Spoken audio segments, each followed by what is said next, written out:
Welcome everybody to Tales from the Tackle Shop. My name's Andy Page, and as always, my co-host is Alex Tequila Bates. Tequila this week, yeah.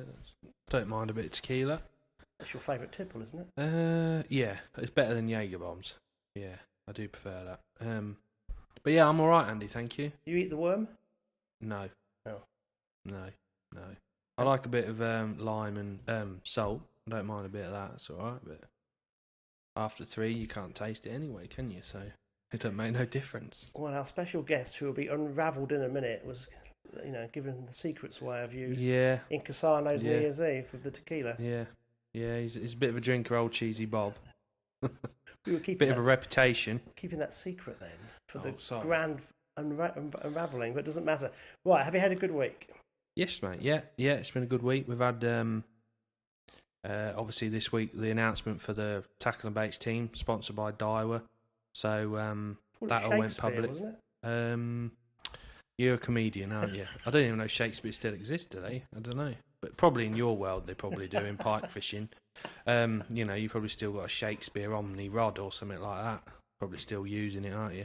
But so Tackle and Baits Match Group are sponsored by Daiwa. So lads are chuffed to bits with that, and you couldn't have asked for a better sponsor, really. Daiwa are probably one of the best in the world at what they do. Poles, rods, they got a lot of new stuff to come out, and hopefully we'll do them proud and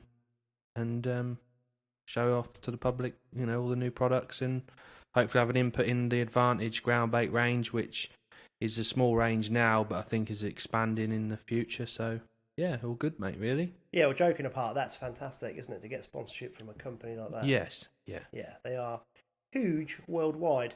Are you going to try and do a visit to Scotland for us? I hope so, yeah. It has been mentioned. I spoke to Simon and Martin, and hopefully hopefully I'll go up there and have a look around the factory. I think that'd be brilliant. Perfect, yeah. See if I can hide in your suitcase. Yeah, that'd be good. Yeah, nick a few lure rods, that'd be perfect. Yeah, tell them where they're going wrong, Yeah. Oh, no, diamond rods are good. Oh. Yeah. Don't mind a few of those. Yeah. Right, tonight's guest then. You gave it away. Come on.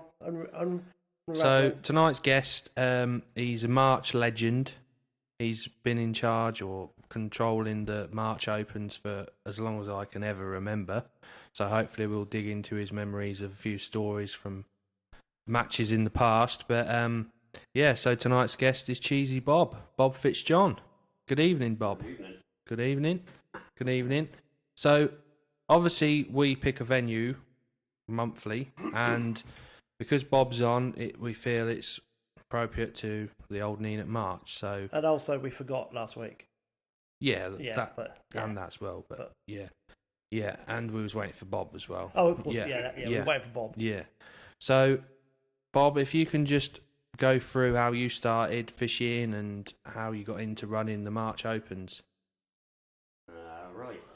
Where can we start? Grandad used to take me first when I was about 5 years old. We've lived on Gall Road all my life.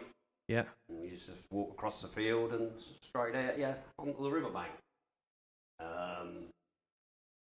My dad never used to do a lot of fishing. It was always my granddad who used to work on the railway, and he used to go to the railway matches.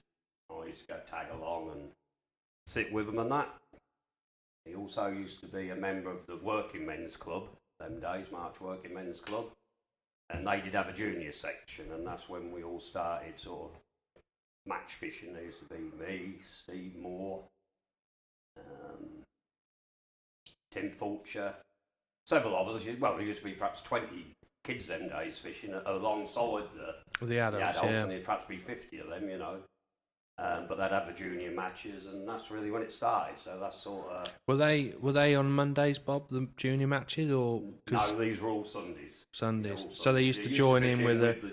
Yeah. You'd be pegged in between them. Yeah. Sort of, you'd all meet, all go wherever at Goose Tree. We all used to bike. All that trades bike. Used to bike Goose Tree Corner, Reed Fen. That's mad, isn't it? And them days it was all prizes. You weren't in it for money. You went home with a pack of tails for your mum or a set of plates and that sort of. And there wasn't no money involved them days, No. It's still like that on the continent, isn't it? They don't fish for money. Yeah, still do that. And then got on the committee with the March and District Club. Must have been on it. Well, I've been on it all my life, on the committee. But I took over running the matches off John Abbott, who was match secretary them days. That must be now 35 years, I should say. I've been running the 10 35 opens, years. believe it or not, Mad. yeah. Wow. Them days when we used to run them, we'd go from past the bypass. What was the bypass bridge? No, I don't think it was built when I first started doing the opens. I can remember being little, and I can remember the bank being piled at the bypass. Yeah. And when the rocks and everything. Yeah. Now you can't even see the rocks. I don't know where they've disappeared to, but that was a long while ago. But yeah, when I first took over running the opens, running the 10 opens, we used to peg, say, from sort of the allotments them days. Mm-hmm. But when we used to go through town, we used to go all the way up Nene Parade, because them days you could fish off Nene Parade. Yeah. And then when you got to Wigston Road playing field, you were still on the opposite bank. Now it's all changed. We can't fish Nene Parade at all now. There's the gardens, the people that bought the gardens and took that bit over. And same as past Wigston's Bridge, so now we go over onto the park. And it gradually got bigger and bigger. And at one stage, what would be 15 years ago, we were getting 140 pegs off to get on the old Nene. It's mad, We used isn't to it? go past the Black Railway Bridge. On the coal There'd yard. be 30 pegs up there, what we used to call the coal yard. And there'd be 20 the other side of the bypass bridge. You used to get 140. Oh. Yeah, but we struggle to get 100 pegs now. But would you say the fishing's better now than it was back then? Getting better, yeah. Isn't that crazy? Was it just because match angling was at its zenith then, or at its peak? I don't know. Tactics and everything to change. There's a lot more. Was there less venues for people to go to, or? I think then there wasn't the commercial fisheries that there are now, is there? That's another thing. We have lost a lot of anglers. Yeah. Who, funny enough, I've seen the names in the paper just recently fishing the town Welland. Yeah. Who ain't been on a river for years. No, Are they? no. Tony Evans and I see they're all. Yeah, Winnie, people like that. Yeah. And the bloke, there was the old Nene Open yesterday. The bloke I sat next to, he wants to come off the commercials and get back on the train. Yeah. And that, Yeah. He comes from the Midlands. There definitely seems to be a big shift this last 2 years, I would have think, for natural venues. I think the feeder fishing thing in the spring, and then and through the summer, and then during the winter, there's loads. I mean, even people coming in the shop, the over 50s, over 60s that normally fish commercials, during the winter when they're not catching a lot, the drains are perfect. Yeah, it's like I'll fish with a load tomorrow on Tuesdays. They fish commercials all summer, but they do come on. Yeah. Pick where they want to go on a Tuesday, somewhere comfortable and where to catch for the bites, Yeah. Yeah. on a Tuesday. Yeah. But yeah, so that was how I started, really, So I've been in the March and District Club for as long as I remember. So you stayed in the area all your life? Yeah, I was born and bred in March. Yeah. But my birthday's in December. That's an old one. Yeah. I can see by his face. Yeah. Funny enough, I was born or lived just over Ongle Road, down the Chase, where West Wigs, the health centre bridge is, the little footpath. That's where I've brought up. Where the chickens used to be. Yeah, that's it. Yeah. And them geese what used to chase you. They used to be my dad's. Did they? My wife, she used to live down the bottom of Gall Road, and to get to school them days, you had to pass Aubrey Sisson's geese on Gall Road, what used to chase her. Yeah. And she'd come by areas and their geese would chase her. So to get to school, two lots of geese used to get her. Didn't have guard dogs then, did they? Used to come over this bridge then.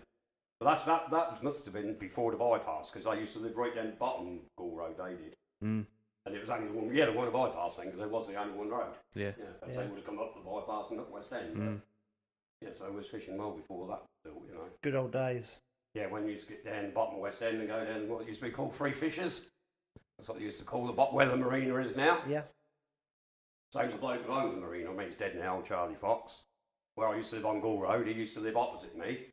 And that's where he built his first boat. And he used to push them from there into the river. Oh. Yeah, before he moved on to West End. Yeah, it's mad, isn't it? Yeah, so he started in Gall Road, where the orchard and that used to be, where them chickens all used to be. Then he moved on to West End and then moved down to... So I've seen all that, you know. And he done that himself, that marina. Did he? Yeah. Yeah, he used to get the digger, fill the tractor up with muck, then he'd get off the digger onto the tractor and take it. And he'd done that all himself, you know. That's a lot of muck. Yeah, that's a lot of work, seriously, isn't it? Yeah, that is a lot His of own muck. digger, his own tractor, and he'd done it all himself. Amazing. I ain't saying he was tight, but I think that comes into it, I think, you know. But, Bob, come on. Why cheesy? Why cheesy? Well, my mum... What is, I'll sell cheese for a living now. I mean, I've had several jobs. I've been in a job now for 30 years. But I got into it because my mum and dad used to do it. They've done it, so it's... I remember pushing the barrow from our house on Bull Road to March Market on a Saturday morning when I was at school. So that's how long it's been in the family. Yeah, 'cause my dad used to go to Swaffham Market on a Saturday and my mum used to do March. And I used to push the barrow up Bull Road full of cheese and that. You wouldn't get away with it these days, would you? You know. And that was an old, had an old wooden stool. No roof rid, nothing, you know. Now Eric Green used to put the stools up and his son Frank, I don't know if you remember the No. War time, there used to be like a couple of tramps living in town. Mm-hmm. They used to help the bloke. We used to put the stalls all used to be stacked in old Kirk Ogden's auction yard and they used to bring them Oh, out. yeah. Yeah. That's where all the stalls used to be. So yeah, that's how I got into it. Then mum and dad, they sort of retired and or packed in, I think. My mum didn't know she died. So I used to help my dad then, and when he retired, I took it on. Like, so I do like. How did the family get into that in the first place? My mum used to work for a man on the market years ago, well, 50 years ago. His son's still doing it. Leeson come from Stamford, and she used to work for him, and got into it that way. Really, we never tried. He learned my mum everything she wanted to know. Where to get stock from, and we'd never trod on his toes. Wherever he traded, we never went to, sort of thing, you know. So. Because it's incredible to see how people get into it. Yeah, that's how we got into it. Yeah, my mum Wow. used to work for him. And you're still doing it today? Yeah, still doing it today. Yeah. Yeah. I did have a spell in between with a tackle shop. Well, I remember that was Yeah. the old vet, not the old vets, but Them old amicable. vets, Yeah, that's March it. Angling Centre. March Angling Centre, That's the one. Yeah. Yeah. Because at them days there was Speed's Millview. Millview Tackle used to only have a little tackle shop. Them days, sort of on West End and that. I thought there was a bit of an opening. I mean, I never really run it myself at that time. I was with my partner did. I think we had it for about 15 years. It was a long time, wasn't Yeah, it? a good while, and then we split up. So I got the choice then of having a tackle shop or the cheese business because we were doing both at the time. And I looked at the odds or whatever you call it, the figures. I thought, well, tackle shop's 7 days a week. Markets are only 4 days a week. No brainer. 4 days a week will do me. So I've only ever worked 4 days, you know, and I'm done. You know, I go fishing and 2 or 3 days a week and that. Don't blame you. But if you tackle shop, as Alex will tell you, they can be a bit. I mean, he's young, so he's, you know, and he's got good staff there and all. So you know, Well, he bullies the staff, Yeah. I'm a slave driver, me. particularly for Dad. Yeah. He Poor broke old, him 2 weeks ago. Poor old Timmy. Poor old Timmy. Is his back recovered? and his granddad. Yeah, Granddad's His back dad now. laid up and all. That's right, family affair now. Yeah. Granddad's You've had back. Grandad running around as well? The sales prevention officer is back in. Yeah, so that's really that side of it. There's anything else I got into it, like I say. Yeah. So how many years do you reckon you were at the tackle shop in March? How long ago was it? Well, it must be 10 years ago now. At least 10 years. Yeah. 15 years it's been at least. Yeah. I've been, Because I can remember, And I had it for about 15 years. yeah, calling on my way home from school. Used to go in, if I had any dinner money left, I used to buy a 50p float out of the bargain box. Yeah. It was a small shop, but it was crammed with stock, wasn't it? It was good. Like a treasure trove, really. Yeah. Gav used to help you in there. Tall Yeah, Gav, Yeah. rig it. Yeah, I remember him being in there, yeah. Yeah, we used to have some I laughs saved him in from- there. I don't know what I saved him from.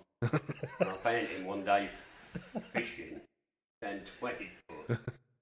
And I don't know, he gave me a sob story. I said, well, come up shop tomorrow, I'll see what we can do.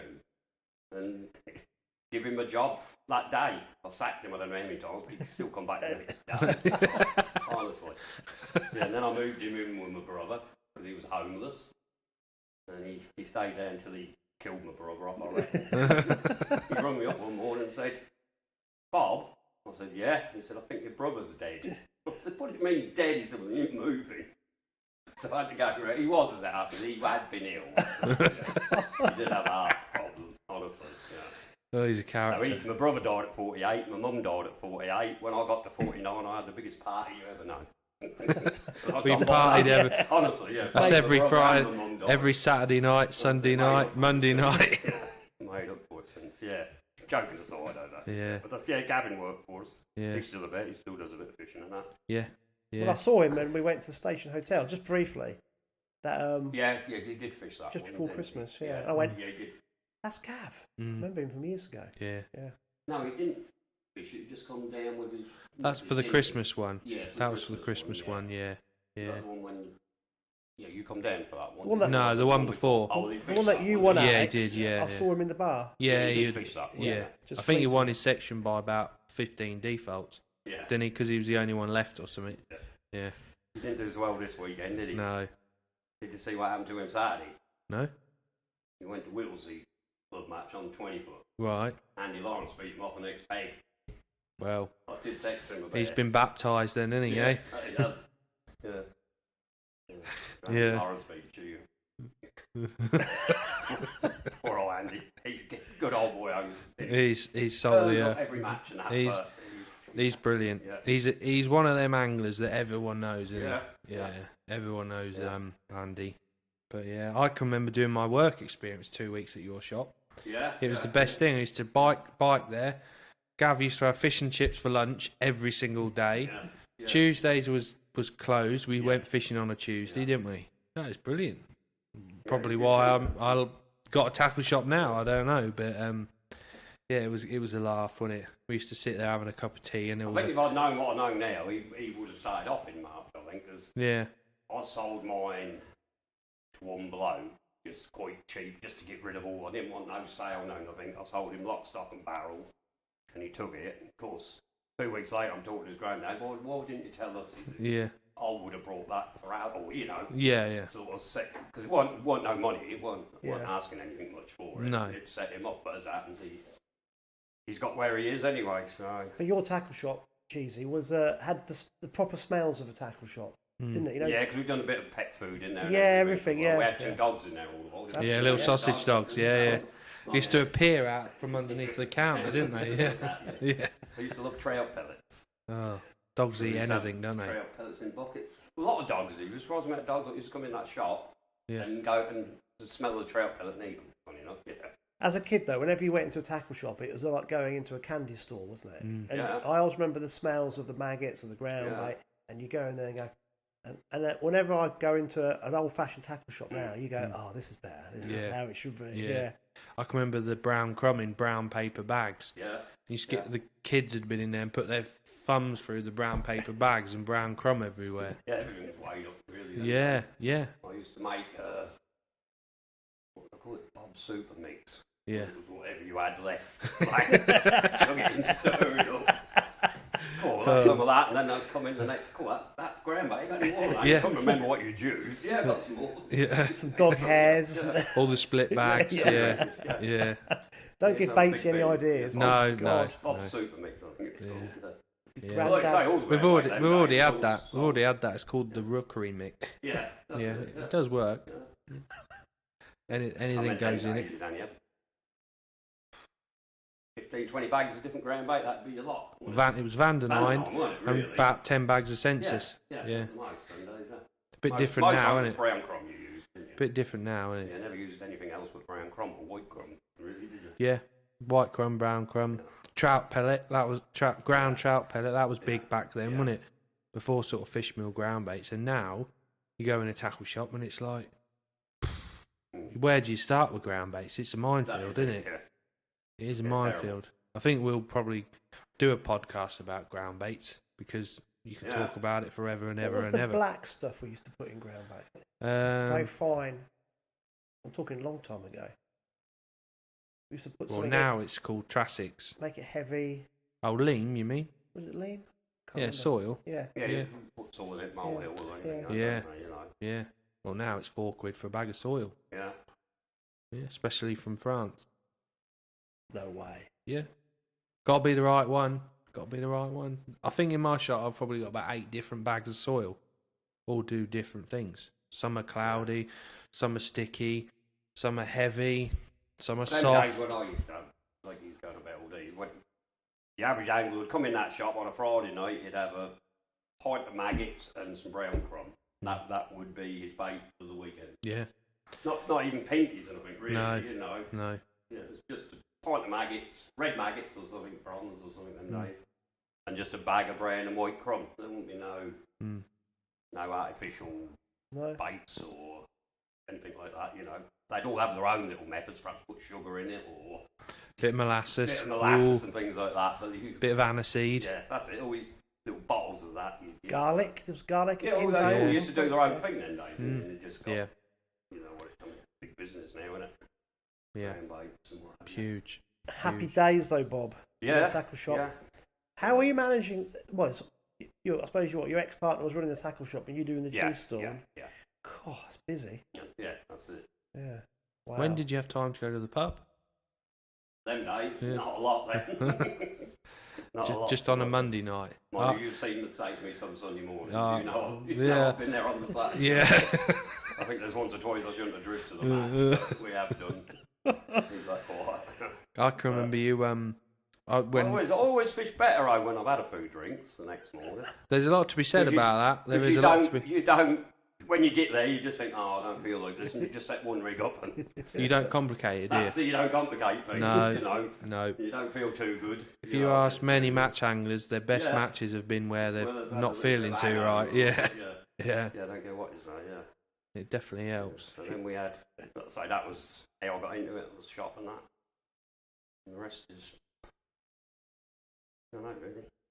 No good times, Yeah. you know. I can remember you used to run the junior matches. That's just what I was thinking of then, you know. Yeah. 'Cause, I mean, their days on the rivers, you see odd young'un, but not like it used to be in them days. I mean, Yeah. not that it where they'd perhaps be on a Monday night we used to run them. But like the March and District Club, we'd get 3 or 4 adults help us. And there'd perhaps be 30 or 40 of them, you know, turn up on here, on the old Nene. That's where you saw them. Well, you the first ever one I fished. I can remember when I was 4 or 5, used to walk along, Yeah, and then when I was 7, they used to fish Morton's Lean yeah. when Morton's March Lean, had it, yeah. and I drew right down past that bridge. Bridge, that, yeah. I don't know if it still exists Yeah, now, yeah. but I was 3 or 4 pegs there just above the cattle drink, and that was the first ever junior match I fished. And there was a good attendance. Then Yeah. every year it just got less and less Well, and them less days, and less. you know. Well, even when I was at school, I should say, really, we used to have inter-school matches then. When that Yeah. was when John Smith, he's still Yeah, fishing. yeah, He's Fenland rods. 80 Yeah. He still fishes, but he used to take us. We used to fish inter-school matches, and that was a lesson at school fishing them days. Yeah, Yeah. Well, it's a lot for it, isn't there? Yeah. Yeah. Definitely. them days. I mean, half the class used to go fishing, didn't they? In most of the classes, when we was at school, you know, but there wasn't nothing else to do really. But You know John Bates, who fishes the March Open sometimes. yeah. Yeah. Well, we was talking about my old man when he taught at the Queen's School. He used to take busloads of kids down North Level, Yeah.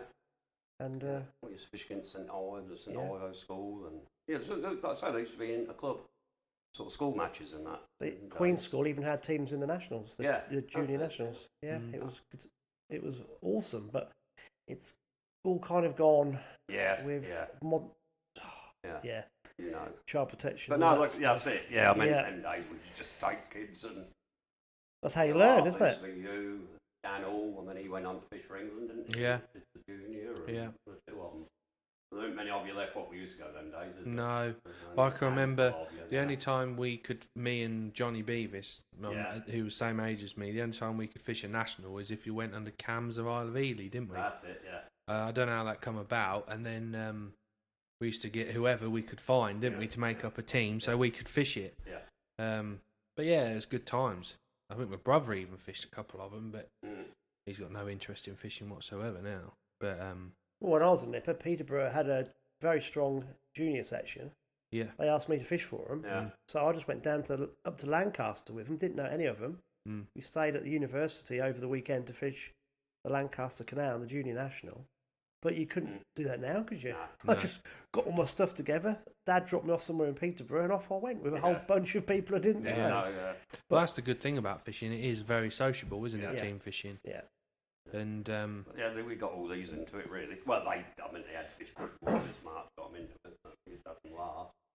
I'll never get one night we were in the allotments. They used to call it the allotments. It's the West End. It's the end of the park there where that skate bowl and that is. And Dan he went into the bushes, I think, to have a wee. Well, he come out with this blow-up doll. Fatty Patty, it was called. I reckon we scarred him for life, honestly. He'd come out, what's this? He was in the bushes. I'll never forget that, yeah. It's Fatty Patty. Fatty Patty. Yeah, and it was in the... I remember. Scarred it. Do you remember? It was Patty, weren't it? Honestly, things like that. But it used to be good you'll fun. be surprised as laughs. I could write a book on things, what have happened. I mean, I've pegged matches there. You'll be surprised.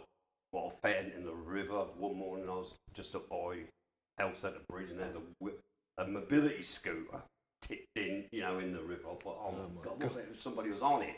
So I had to report that to the police, because you don't know, do you? No. Could have gone down the bank. Yeah. I mean, I was only one day off finding a body. Really? I had to miss the peg out on the Sunday. I was pegging the mat because they found the body in the river on the Friday night, Saturday morning, up by the swimming pool. And our match was on the Sunday. Well, when I got there, they got flowers and a cordon off it, Yeah. So it'd been a day later. Could have been awkward. Body in the river. Yeah. Bikes. So how did you get into planning the matches? Were you asked to do it? Or Like I said, from off John Abbott, he used to do it. He originally started the 10 Open. When them days, when we first had it, the mayor used to come and present the prizes. Never forget, it was Georgie Brewing. And I remember the first person what won it. He was a junior, Daniel Fuller. He was only, the river was in flood. Nothing wrong with your memory, Bob, is there? And he was on Nene Parade, and he got behind the back of a boat. Right. And he was just fishing at the back of this boat in slack water. He did win the 10 Open. And I'll never get Patsy Brewing presented him with a thermometer. Out of their shop, because they used to have a jeweller's shop. And I'll never forget, she went, I don't know if you remember Patsy Brewing, I mean, she's dead now, bless her soul, like. But she used to be a character. Well, she went to kiss him. Well, he run out. That was in the George pub. Yeah. Because old Alf Dunham, his daughter used to keep it, and that used to be where we used to run the matches on them days. Yeah. But yes, I remember all that. Yeah, he was first, don't know him, that's got to be 40 years ago now, that is. Yeah, we've used the George's headquarters, the British Legion, the Windmill Rooms. Yeah, that's where most people can remember, The Windmill can't they? Rooms, Yeah. well, that used to be ideal down there. And Men of March, and near the Station Hotel. Yeah. What about the old curry house? What was it called? Jack of Trumps or something like that? Does that ever have? Yeah, no, we never used No. that. No, it's just been them, really. Yeah. And the Legion, the Legion. Because there used to be a lot of lads travel down, like the Saturday, Yeah, have stop over. a big Yeah, beer used to- session in town, didn't there? There used to be some, lots of anglers have said about how. Nightmare. Yeah. Oh, yeah, terrible. Yeah. And of course, they'd always want me to take them out, you see, show them around. Well, Well, you've never seen some state of someone. used to get all Well, one Tony lot Dawson, didn't stopped you? at the Station Hotel, they got fighting. The police asked them to leave town. They couldn't fish the next day. The police said, you've got to leave town. Because the people that I got fighting with would be looking for them the next day. So honestly, they were warned to. Yeah. There was a gang from Leicester. Yeah. Was it? Yeah. There used to be another gang. Them Leicester boys Harlow are around, lot. weren't There they? used to be a gang from Harlow. Was that the Reynolds? and all them. Yeah, His yeah. whole family. I meant that. It got so the end match of the season, the last match, that was when Tony Dawson and that lived up. Yeah. When they all I used bet to he never screw bought us. around, did he? No. But they used to come down on a bus, the last match, so they could all get wrecked, all have a good drink. One of them used to bring a guitar, and they'd have a sing-song. That was the Reynolds with what used to be spent most of his life in prison. We call Right. that. I don't know. Yeah. Yeah, he learned to play the guitar in prison, I reckon. Yeah, that's Alan and Bill, what comes to your Yeah, position. you It's got their Bill's- uncle or something. Oh, right, Yeah. okay. Yeah. Yeah, they're on. I think that's. But yeah, there's always party happening a lot of time. when we used to use the windmill rooms when for the draw, when Megan and Mal used to sort of do it, on the Christmas one, the Christmas match, we'd have all party hats, all the tables would be set with a Christmas dinner and everything. Yeah, I can remember that, yeah. Yeah, it used to be a party down there. Yeah. That, we'd all been fishing all day. Yeah, it's spot on. Yeah, used to do some was good, Christmas dinners and all party hats and crackers, and that was for a fishing match. You know? Yeah, because it was perfect, wasn't it? Out of the It was way in the and- middle of nowhere, massive great big pool, everyone had tables to sit at. But yeah, that's really what I've done. It's got me into it and keep doing it. I enjoy it, you know. Well, I'll tell you what, it's People say to me, you know, do you do all that on your own? Yeah, I've got all the swims there. I've had it once where somebody else. you do it all on your own. Yeah, every swim out. It takes a couple of days and whatever, but I just like doing it. And same with pegging out. I do it all on my own because I know exactly where everything is. I'll never forget years ago, I did have someone, that was when we had more of a club. I mean, March has still got a club, but there's only me in it and his granddad. Yeah. Well, keep it going. His granddad's a bailiff and I'm everything else, really. Yeah. You know, so there is a March club. A lot of people don't know that, but there is still a March club.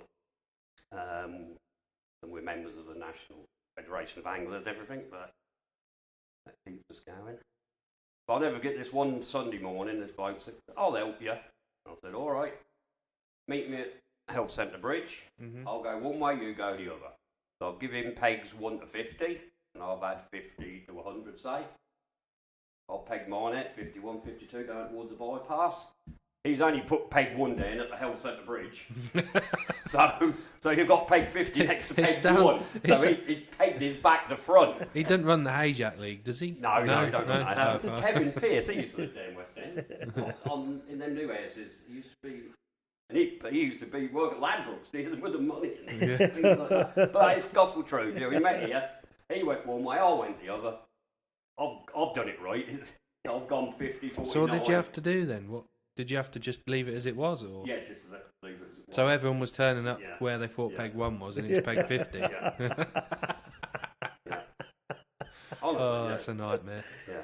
Yeah. But so that's one of the reasons I like doing it on my own. Well, you know it's done And I mean, properly then. like the old Nene, I can put 100 pegs out there and in about an hour. Can do it in the dark, you know, and well, I've got a light on my hat, but I've done it that many times. I could tell you, sit here, you ask what peg or. So will you peg out first thing Sunday morning, or we'll do it on the Saturday? Saturday night normally, Saturday night. after tea. Yeah. Can't do it any earlier than that because the kids, I've had that where the kids are watching you, and then when you go back the next morning, they've nicked all your tickets and chucked them in the river and things. So you have to, even to this day, if I see any kids, I walk by them, I won't put them 2 or 3 pegs down. I'll come back and see if they're gone. If not, I'll remember where I've got to go and put them. Because if they see you, you know what the buggers are like. The tickets will be gone. I've had it before, you know. God, it's nowhere near as bad as it used to be on here. It's been a nightmare fishing. I'll tell you what, though. It's free fishing, you see. Yeah, It's but one of the hardest matches to run, I would have thought, in the country. well, if someone wants to go fishing, That's it. you're yeah. screwed, aren't you? know, Yeah. I've got permit. I do get permit off the council. I've got written permission to be on there because they do control it. Yeah. You try telling an angler what's got all his kits set up, and they say, "Oh, it's free fishing." You know, I'll turn around and say, "Well, that football pitch on West End over there is free to play football on." I said, "But if the council have booked it for somebody to play football, Yeah. you can't play football." You Just know, make common sense. So, I was just thinking, though, it'd be quite cool if they could just have permanent pegs, wouldn't it? Markers. yeah, we've tried it, and some they disappeared. Plus, certain areas where the grass cut and that, I know they don't do a lot of grass cutting and that, but they moan if they're sticking up. The best one you could do if you had like that bit of slate there and put a number on it and bury it in the ground so it sort of level with the ground. Yeah, and also Kai, we had Kai on, he was trying to get Yeah. more platforms down, wasn't that's in the pipeline. he? So the peg numbers could be on the platforms. Yeah, things like that. Yeah. Yeah, we did have a meeting with the council just for Christmas and had a walk through. And I think the Environmental Agency have got some stagings there. They spare. I think they've got 20 or so over Yeah, there. 20, And they their said, club, yeah. we'd be willing to buy 10 grand's worth or whatever, you know. We've got money in the bank. It's only sitting there, you know, doing nothing. I'd rather see it used. Yeah. It's not being funny. If I died tomorrow, nobody knows nothing about that money in the bank. Well, You know, the club shouldn't real. just pay for it, the council should match it, and so should middle-level commissioners, because it'll keep everything very user-friendly, wouldn't it? It'd be perfect. Yeah, because the banks are getting bad. Oh, it's horrendous. Terrible, aren't they? They're getting washed away. And I mean, I noticed the other day where the old bank used to be, the old wooden piles, they must be 2 metres out in the water. Yeah. You know? Well, we're talking about the free mooring in town, weren't we? That's just collapsed recently because the amount of rainwater we've had, it's just going to keep washing things away. It's just, I think it's just the way to go. If you could have 100 permanent platforms, it'd be perfect, wouldn't it?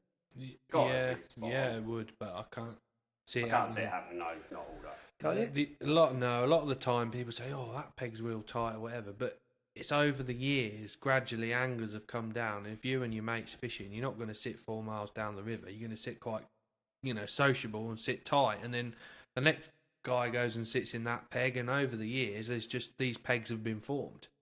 They're just naturally formed. You can even see. The trouble, what a lot of people don't know, there's 1 or 2 long pegs at the bottom end of West End.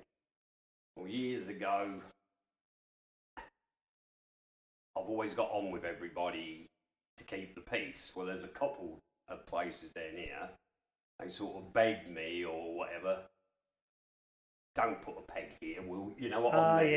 It's looking in our window, so to be courtesy, I never did. And it is, mate, you know the two where I'm on about. Yeah. One near Taz's. Yeah. They built that new house, which is fair enough, and the windows are right next to the river. Yeah. And there's never been a peg opposite them. And they have asked me, I mean, it will happen one day when somebody will take over from me, and they won't have the same agreement as what I've sort of got, to cut through the brambles, and you could make another couple of pegs in a couple of places. But I've always had that understanding with them, I won't. But that, it's a river. If I know. If you build a house down there, you're going to have people using the facilities. Yeah, that's it. That's what I've said to 1 or 2. If you buy a house near a river, it's like these boat owners that live on the river. Yeah. Oh, I've had people ring me. Could you tell me the dates of your opens? I said, why, are you interested in fishing? She said, no, I live on West End. And I get intimidated by fishermen looking across at my house. Oh. So I did say to her, you can close your curtains, but I didn't go down too well. How can you get intimidated by a guy holding a pole? Yeah. It's amazing hearing it. So the local anglers have got names for certain locals that always appear on Sundays. Yeah. It's quite funny, really. There's 100 pegs, and everyone knows all the locals that kick up a fuss, But oh, it's crazy, isn't it? Woman shared at me last match.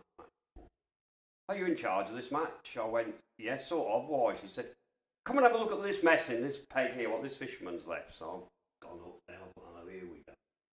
When I got there, it was just a bit of ground bait had been tipped out onto the bank. I mean, robins and everything eat it, I know people say about rats, but whatever you do, you ain't going to do it. But anyway, it was edible by birds. It's only a bit of ground bait.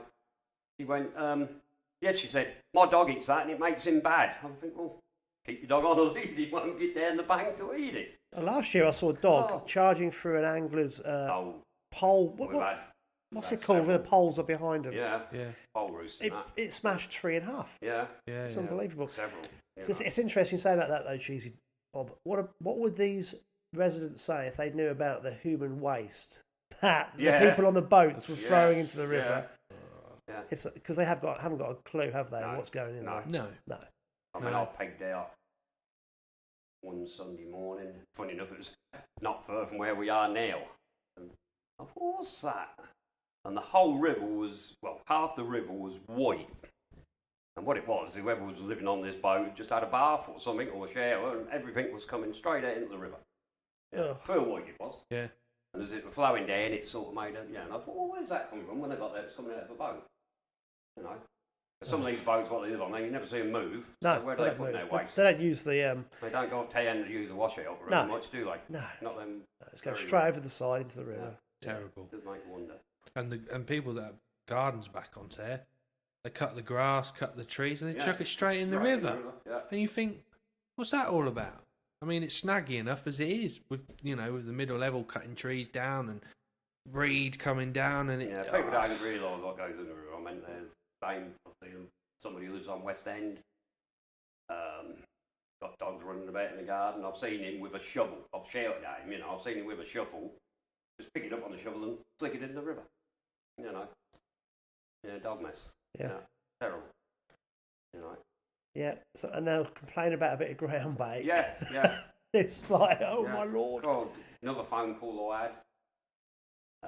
Resident got a boat, lovely old boat. Got a phone call one night. Would you mind telling your anglers not to throw ground bait at my boat? He said because as it sticks to the side, the ducks are coming along and pecking the ground bait off, and they're damaging my varnish. That was a soot man who lived just up here in that White House. What goes onto the river? He died a few years ago. You know the White House? There's one White House just up here on the river bank itself. Yeah. In there. It's him. Yeah. He used to have a lovely old boat, admittedly. It was a long one with all glass windows and that. But it was varnished. Yeah, I remember that, yeah. So that's died. just before the back of the swimming pool used to be, didn't it? No, it's just for the allotments up here. No, not that White House. No, this one up here. Right, White House here. Yeah. I think I know what you mean now. Just past the landing stage was slipped in. Yeah. It's strange. He rung me up and all. There's one guy along. Take photographs. What are you doing? I said, just cleaning the bushes out, where we fish. You can't do that. And next thing you know, she's got the camera out and send it. Hold on, my name's Bob Fitzjohn. Just tell them when you go up there, Yeah. It's crazy. There's one guy fishes right near the bypass. I think his garden runs onto it. And you're not allowed to troll. Going, what? That was in the summer. And this winter went past and he was just about to say something else. I thought, We know the bloke, Bob. Yeah. He's another one. Has he got all the pretty signs in his yes, garden? Yeah. God, he had to go last week. Yeah, he knows everything. Yeah, don't. You're encouraging the rats. Take your bread home with you, Darren. Yeah. He sits there with a glass of wine. Yeah. I think a lot on it is he always gets on to them in the afternoon. I think it's because he goes up the pub dinner on and comes back drunk, I reckon, and then he seems to have... He don't say nothing to him in the morning. No. He's got 7 days a wech to fish, and the only day he decides to fish is on a Sunday when there's a match on. Yeah. He's quite funny though, because in my boat I just stop and reverse, and then he goes and sort of starts walking up the bank. Yeah. Very brave. What I would say, any angler fishing March is not to say anything back and just ignore it and just carry on, be polite, and that's all you can be, because the minute you start going back, it all ends wrong, and just enjoy your day and in one ear and out the other. That's all I can say. Yeah, I had one the other day. He was on a boat. And he's another one, I think, just takes it out for the fun of it. On a Sunday, goes up the river, turns around and comes back. And I think someone said to him, go a little bit slower. He said, I'll go what speed I like. He says, I live in March. He said, you fishermen only come here once in a while. We live here. And I was only 2 pegs away, and I thought, well, I've lived here a lot because I know how long he's been in March. And I thought, no, keep quiet. It's not worth the hassle, you know what I mean? No. There's the genuine boaters that you can tell are proper boaters that come straight down the middle of the river. Morning, all right, mate, and they acknowledge you. And then there's ones that go 100 miles an hour, do not make any eye contact with you. And then when they come back, they go on the opposite bank. They see your poles and they're in and out of the poles, going on the far bank down, and you just think, mate, just come straight down the middle and we'll all be happy. I don't know what it is with boaters. I reckon 99% of boaters think anglers don't like them.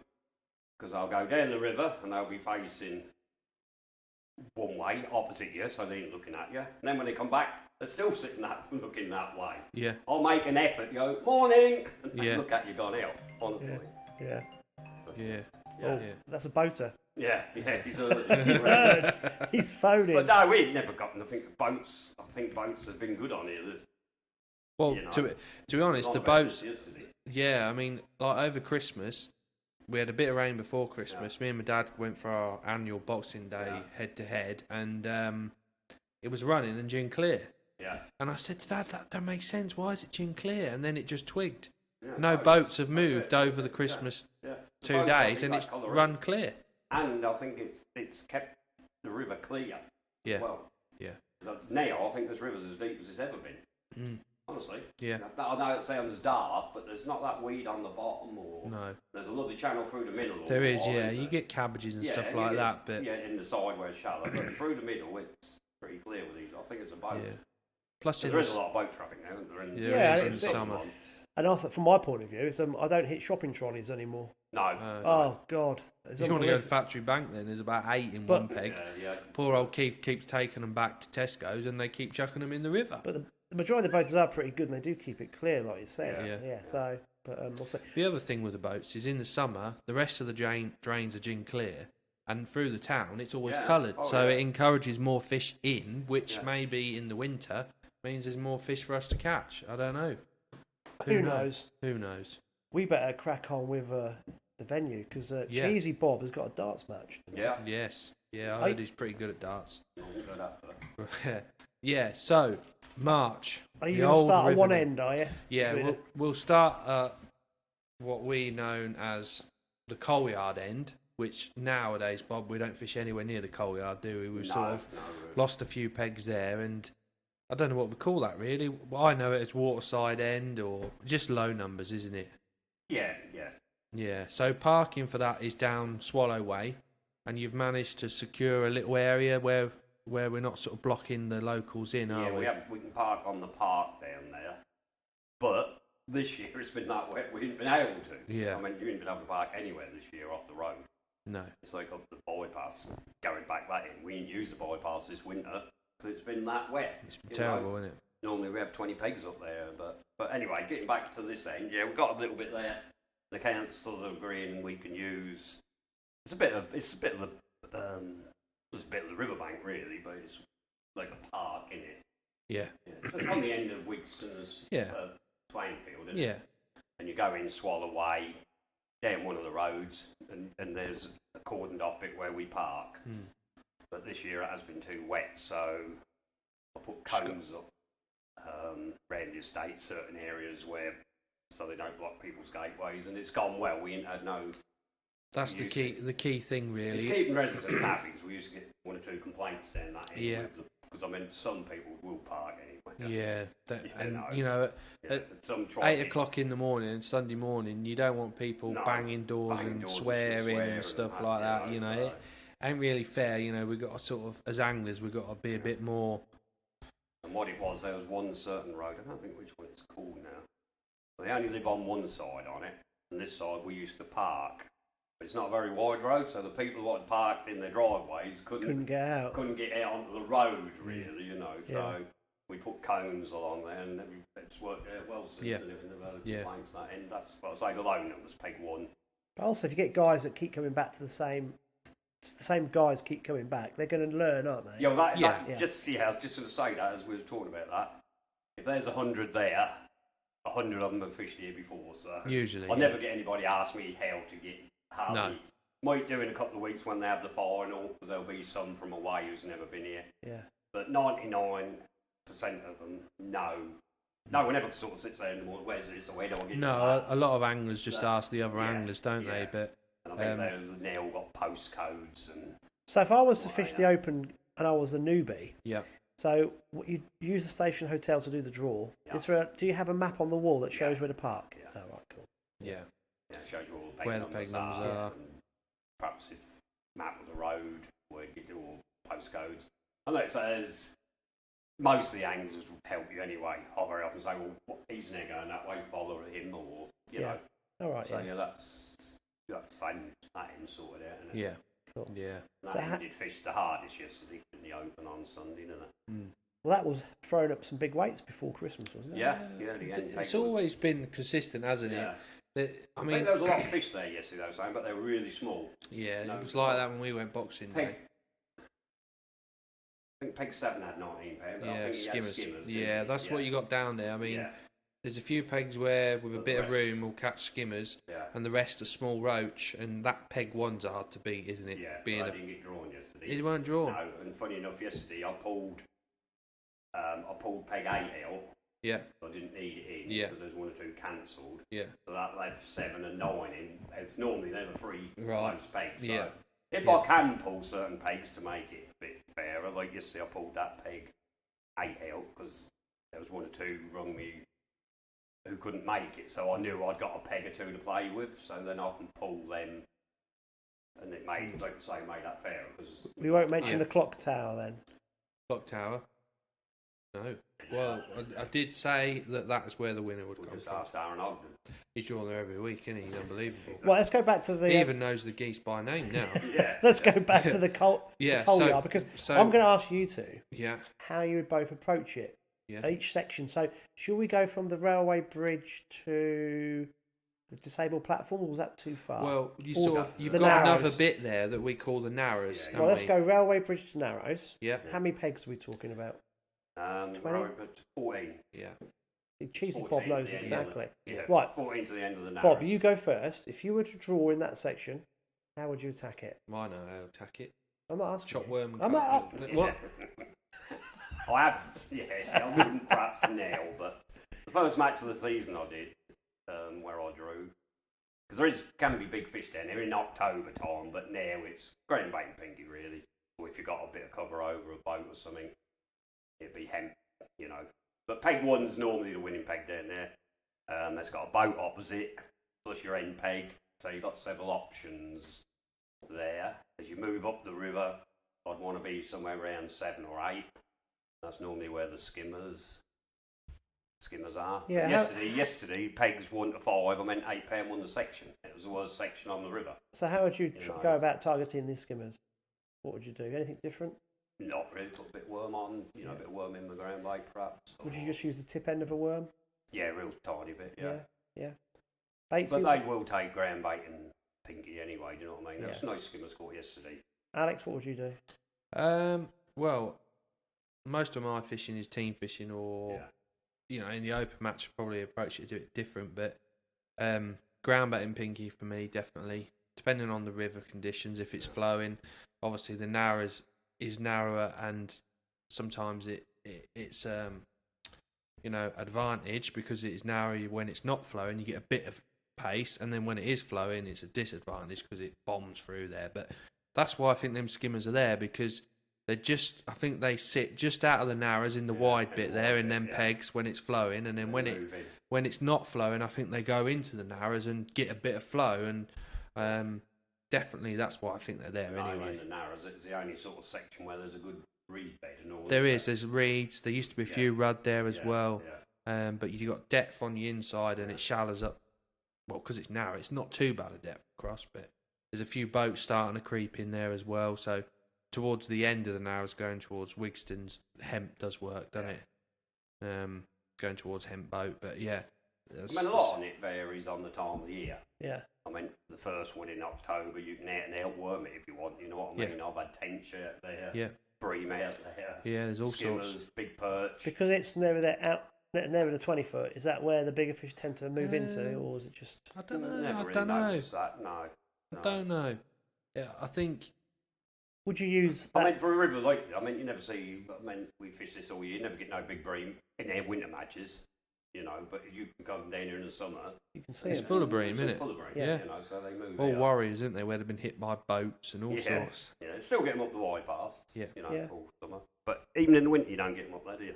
No. No. And like tench, you get first match of the season. I think there's 5 or 6 tench caught, but we ain't had one now for the last couple. Now the weather's cooler and what have you. Is it because also the anglers aren't targeting them, do you think? A lot on it is, like he was saying, a lot on it now is team fishing. I mean, the 1 or 2 matches where I do well, and it's normally because I go like last one, Alex beat me by 4 ounces at Bennick. He's had perhaps 200 fish, I've had 9. Yeah. But I've had 4 tench and a good bream and that. You know what I mean? Because that's smart. I ain't a team fisherman as such. We go in these team matches, but You're a proper fisherman. Yeah, you want something that's going to pull back, yeah. I mean, I won a match at Bennick a couple of years ago, and I've gone straight in on the worm line, and the other side of me are fishing for their teams, catching them, just catching small fish, which they were told to do or know what to do. Well, I'd caught 5 or 6 tench, then they dried up. Well, when they went on their worm lines, they never had one. No. Yeah. They had to catch some small fish first, but we go in these team matches with like Alex and all them, but we use it as a as a match, fish it how we want. You know what I mean? We don't have a meeting and say, "Oh, you've got to catch a pen." Yeah. Yeah, no. I mean, we've done it in a time, but I mean, I'm that age now where we can't compete with these young ones. They're in it for that sort of. Whilst that's the style. Now they can catch 450 fish in 5 hours. I do never know. Do you know what I mean? But that's the way you want to do it as well. Count like John Taylor. Anyone can do it. Yeah, but you know, yeah. Right. Okay. Yeah, that's that end. That's, So it's pretty basic down there, really. Yeah, it's sort of a standard approach, isn't it? Yeah. Is it going to be the same all the way through? Because I know when you get to it changes. I mean, Weekdays. what you'll find is the nearer you get to the town, the fish get bigger, don't they, Bob? Yeah. And more of them. It just always has been with March. The fishing improves every year, but it's still the same areas where you got to draw to win the match. But you catch more in the what was known as the lesser areas, weren't you? So, I mean, the next section up is sort of Wigston's, as it's known as, isn't it? You've got the disabled pegs, which can throw when the boats are there can be really good pegs, can't they? Yeah. And then obviously 3 below Wigston's is hemp boat, which that boat ain't moved for years now, has it? is that the white one?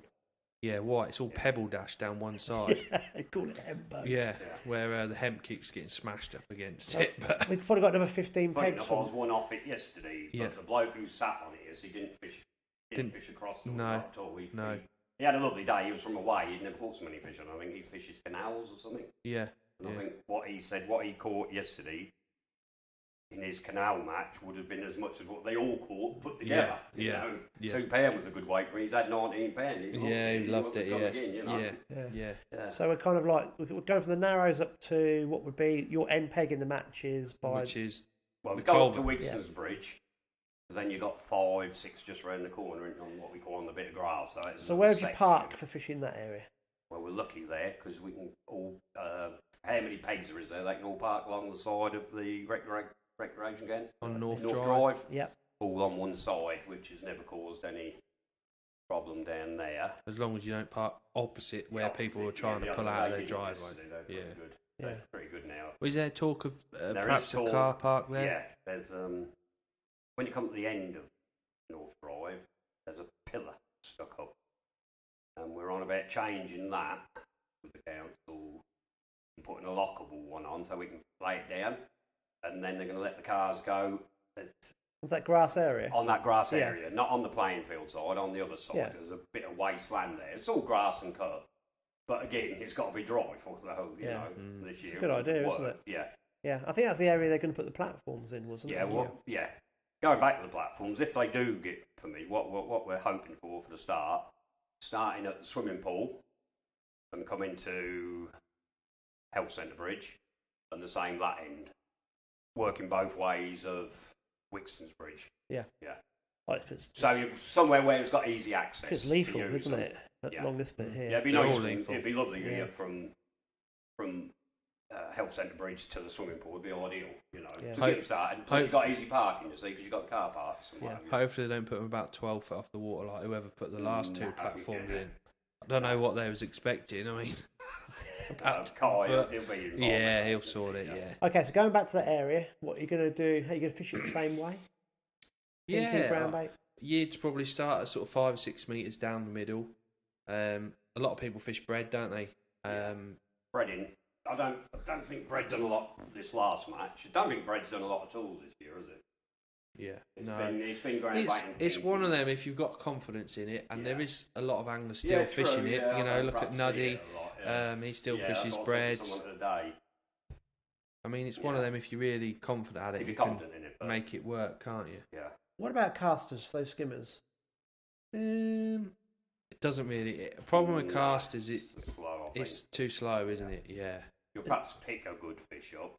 Are there too many small fish in that they're going to hit the casters? That's what I was saying a little while ago about me. Like I like catching tench, but I could go down to 20 foot now and set my shop out for tench, but you won't win nothing because they're catching £30 a roach. Well, you're going to need 6 or 7 tench. Yeah. Well, how many times do you get 6 or 7 tench in one session? Yeah. So tench are a waste of time really to win these matches on these drains now because But you think there's got to be bigger skimmers and bream in amongst these small fish. There's a few. There was an odd one. There was one I think hooked. Sunday, I think someone lost a bream, and I've even caught them up near the Scout Hut. Yeah, yeah. There's normally a few there, but not that. There's not that. Not in the winter. They don't. In the winter. It's like, but if you fished the 20-foot, which is absolutely ram full of bream in the summer, you can see shoals and shoals of them. You won't catch no bream there either. They just, I don't know where they go. But it's like you're saying, up Wigston's Bridge end, that end, if you got a boat, it's 90% chance you'll catch on hemp across. Yeah. Yeah, a little bit narrow there, isn't it? Or even if you've got stagings opposite you, like I drew opposites from stagings. I ain't got a boat, but the nearer I got to the staging, the hemp, worked, Yeah. Cool. They seem to go right over, don't they? Yeah. Right tight. The boss peg is either side of Wigston's because there's a new one been cut in, isn't there? Yeah. That threw up a decent weight of fish on Sunday, Martin Roper. Yeah. 26-14. Yeah. And then the culvert, which is the end peg, which is now a big end peg because Nene Parade's not being used. And it's a horrible mess of a peg to get in, but if you draw it in a match, it's... we'll put it this way, I wouldn't mind drawing it in the Winter League final, put it that way. So what weights come off the sections we've just spoken about? So yesterday, the first sort of 5 pegs up to the bridge was 26-14 was the best weight. Then the other side of the bridge, it went 25-3, there was a 16, a 26-3, a 28. It was there's full of fish yesterday, wasn't it, Bob? Lots of roach and some skimmers as well. That's so consistent, that area, this winter. It's incredible. Yeah. When you think of the amount of pressure it gets from pleasure anglers, because it's easy access as well, there's so many fish there. On that, what we call the grassy bank, where the 5-6 pegs are, which are above Wigston's Bridge. I mean, it is quite nice flat bank, 2 or 3 of them there, and if there's anybody going pleasure fishing, that's where they go. That's right, yeah. The only good flat peg on the river, isn't it? I always say December and January opens, you either want to be Wigston's or you want to be Clock Tower. Yeah, Clock Tower. Then after that, you want to be behind the swimming pool, really, don't you? And before that. Well, that brings us to the Clock Tower, because that's the next section, isn't it? So where do you park if you're fishing there? Well, lucky enough, air opens are only on a Sunday, so you can park at the marketplace. So you can park on there all day free. Yeah. We only use it if it's a really big open. Try not to use it, do you? Yeah. Trouble is, you have to go down one set of steps. That's right, yeah. Everybody's got barrows, so it's a nuisance for getting your tackle down. And if the first peg goes down and he's at the bottom of the steps, it messes everyone else up then trying. Yeah. To fish that section, you all want to be there together and let the ones furthest away get coordinated, first. Really. Yeah, that's it. Yeah. Yeah, else it can be a bit of a... Because you've got the noted peg there, which is Pig Market Corner, isn't it? And there's 2 pegs there now, isn't there? But then there used to be all the way along there, because you used to peg that real steep bank as well. How did people get down to that? I can remember fishing it once. It was awful. It was an experience. Is that between the corner and the... that used to be pegged. Where the stones go up like that. Yeah. I don't know how you used to get up and down there. Do that, didn't we? Yeah. Unbelievable. They never used to win though, did they? When I first started pegging it out there, none of that was ever there. I've got pictures of that, just a grass bank before that slacker and everything was built in there. Really? Yeah. All there was just like a drain coming out there then. You know what I call the Baldy House corner, but you call Pig Market Corner, corner. When I used to go down... It's called Pig Market Corner? No. It used to be the Pig Market, yeah. Them buildings opposite, that used to be an auction yard and the pig yards, Freddie Graham's cow market every Wednesday. Yeah. Where the Doctors is now, isn't it? Yeah, all that used to be the auction yard. And then flats or whatever. That with used me to be... being old, I don't remember it as a pig. And we've always called it Pig Market Corner. I bet some people must think, what do they call it Pig Market Corner? That is the reason. I was thinking, we've got some names like the Stump. Yeah. Us locals say, I was near the Stump. And I bet people, where the hell? There's a stump in there no. It was there. Used to be a stump come out in the river. And we called it the Stump. Have we come past the Stump yet? Not yet. Guider. I'll say, you're down by the Guider. And they look, there's a Guider. Well, that's the Waterman's Club. That used to be a Guider. Yeah. Guider, you see. In our days, It's like the allotment style, isn't it? Yeah, people go, where's the style? That all used to be just allotments, didn't it? Yeah. Going back to that Pig Market Corner, when I used to go along on my boat, and my other boat had a long shaft engine, I used to hit the bottom. I've seen long boats stuck on there. Yeah, so it must be very shallow on the far bank. Yeah. And the depth must be under your feet virtually. Is that right? Yeah. Yeah. So the flow used to come down there, hit that, and then used to be. Yeah, I've seen long boats stuck there. Yeah. Literally stuck. You could feel it as you went around the corner. So I used to go right, well, not tight to the bend, outside bend, but on that side of the river. But every time. Yeah, you got Pig Market Corner then. So the bit between the culvert and Pig Market is Nene Parade, which we can't fish anymore. But God, how many pounds worth of money is that section 1 at March? Yeah. If you didn't draw Nene Parade, people used to go home, didn't they? Yeah. It was heaving with fish. I can still get 3 or 4 pegs on there. Because I know people whose guards, they say I can use it. I mean, I can go down there pleasure fishing. But to put them in a match would be so unfair. Well, I was going to say, there must be so many fish stacked in there. It's like the Pig Market Corner, really. That's an unfair peg, really. Because he's on his own. Yeah. You know what I mean? He's got the whole of Nene Parade up for him. And he ain't got nobody within 100 yards of him, really. No, Has he? no. You know? No. I normally do put 2 on Pig Market Corner, but with the last 2 matches we've had where we've used it, it's been running that hard and it's quite a close peg, so it wouldn't really be fair. It'd be 2, you know. If it weren't running, I'd put 2 on there. Or if it weren't going to run, you know what I mean? You know roughly what it's going to do. But it was running so hard the last 2 matches we've had, I've only put 1 person on there, so it's not saying. Is it rainbow times? What, Pig Market Corner? Yeah. It didn't frame in the Christmas one, but it'll frame in the next couple. Matt Barker, What about Sunday, yesterday? Yeah, he framed 26-15. He was third in the match. Yeah. And there's March, man. Darren Ogden. Yeah. So that's Pig Market Corner. Then we have to miss the next 100 yards because of the steep bank and the wall. And then I normally put 5 pegs, come down the steps below the town clock. Yeah. As you come down the steps, I do 2 to the right and 3 to the left. And that's where the geese, So that's what we call town clocks, you know. Yeah. Pig Market Corner, town clock. Yeah. Is that again? Is this going to be the same all the way through? It's going to be pinky, ground bait, and bread. Yeah, most on it, hemp. You know, it's pretty much a standard approach all the way through. But the end peg on underneath the clock won the match, didn't it? At the weekend, £32. To the right. Yes. And really, that's another end peg because the next peg's Pig Market Corner, so he's on his own. And he's got a lot of pegs to draw. Well, empty. Yeah. Any decent sized fish there? They're all average sized, aren't they? Really. You don't tend to get many skimmers there, though, do you? Underneath the clock. No. You get an odd few on Pig Market because I think you're drawing from the. He had 290 fish. Yeah, something like that. But he's got close, isn't he? The same depth at 2 metres it is against the tins there, isn't it? But the match before when it was running hard, real hard. Darren Ogden drew it. Yeah, but the bloke who did he frame? Yeah, he won the match. He won the match. Yeah, the one at the bottom of the steps. But he's fished tight over to the tins. You're not supposed to mention that match, Bob. It's erased from my memory. Where Alex sat, but I thought I'd leave it. He'll start. He didn't sit there long. Apparently he was walking about with me after an hour. Apparently, he went to Costa, Greg's. Costa. Visited all there. Nipped in the ship So it's on the day a lot of it. Like I say, and this year I think we've been lucky because there's been that much rain and coloured in the water with different things. You know, you wouldn't really need it, bread. But then you could have another year where it's frozen.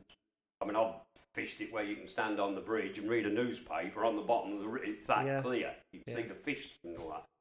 And then that's when it changes perhaps to bread. You perhaps won't get a bite on a maggot them days. You still put chopped worm in though, Bob, wouldn't you? Yeah, plenty of perch. You know, got a bit any decent perch coming out of these matches? No. Like pound, a lot of perch £2? yesterday. There's millions of perch in the river, but they don't get no bigger than 4 ounces. No. Isn't that queer? Because you think all that bait fish, you think there'd be some clonking perch in there somewhere. Yeah. There must be. I can't believe it. No, no real big perch at all. No. 20 foot seems some, but not No. Okay, so we're going now. So where are now we now? above the town bridge is swimming pool. Yep. Brilliant pegs, aren't they? I mean, there was a £60 Steve Winters had this year, skimmers. That was on the concrete, right outside the acre, right outside the washrooms for the boat. At £60. That is a record. Wow. On this record for this river. Well, they decent skimmers. Yeah, he says they weren't, but you've got to get they were. He said, "Oh, they're only 2 to 4 ounce," but I see a picture and they're all 10, 12 ounces. Yeah, of course you cannot catch 60 pound of 2 to 4 ounce fish. I don't care what it's. That's what I'm saying. Those fish are going to be resident. You know what Winters is like. They got to be like half 12. They're going to stay in their. They're probably going to be in that stretch somewhere, aren't they? They're not going to go. Anyway, that was the they're first not there now. No, they're not there now. No. I think what happens is they're about there. There's normally a few rudd as well, big rudd, and then I think they go down Nene Parade. I think they winter down there, don't you, Bob? They ain't shown since that. No. You know. No. It's weird how I think they all get there and then they go up to the town bridge and come back again and sit in that space what there. I noticed this year, the first match or so, the first one really, it was skimmers everywhere. Everybody's caught thousands of hand-sized skimmers and what have you. But now you're still getting oddens or food, but it's roach again now. You know, I mean, you was going and not, if you caught a roach, you say, oh, I've got a roach. Yeah. Because you've caught perhaps 100 little skimmers and what have you, and if you got a roach, it was, you know, I got a roach, you know. It's incredible because if you tot up the weights from the first match, that was was it the first match or the second match from the £60? It was the second match, If you tot up all those match weights, it's tons of fish. We've had tons of fish, and it's mainly skimmers. Skimmers, yeah. And then it's... But when we used to fish Nene Parade, I think we had 10 pegs on there one match, and I think they weighed 300 odd pound between the 10 pegs or something days on Nene Parade. Honestly, It's mad because if you look at the weights like now... 25 average, I think it was. It's amazing. They're still mental, but they're mainly roach. But these fish aren't going to scoot out of the town. No, they're in there. They're in there, yes.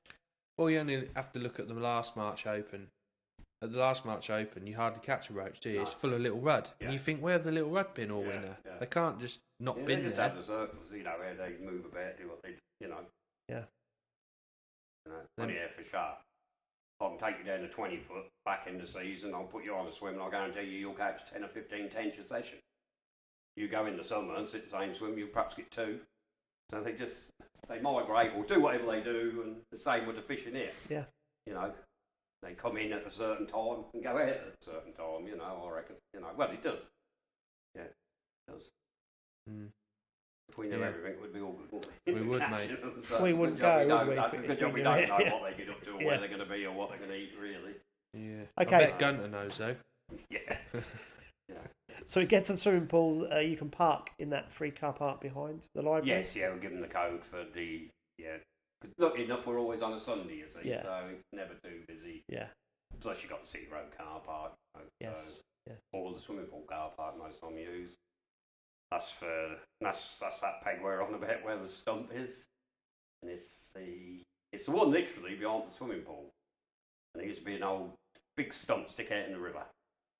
And we've always known it as a stump, but it isn't there no more, so we still call it a stump, don't we? Yeah. Funny a name stick, you know. Yeah, it's funny, like someone said to me yesterday, I was on the stump peg, and then he told me, I said, no, that's not the stump peg. No, stump peg weren't drawn, you see, funny enough. No, I see that there's 2 pegs not drawn. 2 pegs, yeah, because when I went to draw, there was the one I drew, plus them 2, I thought, chances here are a good peg, and I drew that one. So.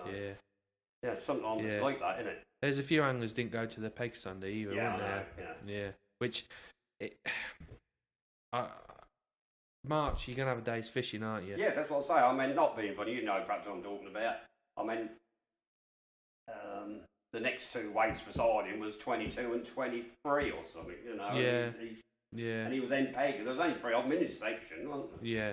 You know, it's well, I don't know. What annoys me when I see him not bother going to the pegs, that's perhaps put somebody else out what could have had a peg. That's the problem. See, the trouble is 20 quid to someone I don't mean nothing.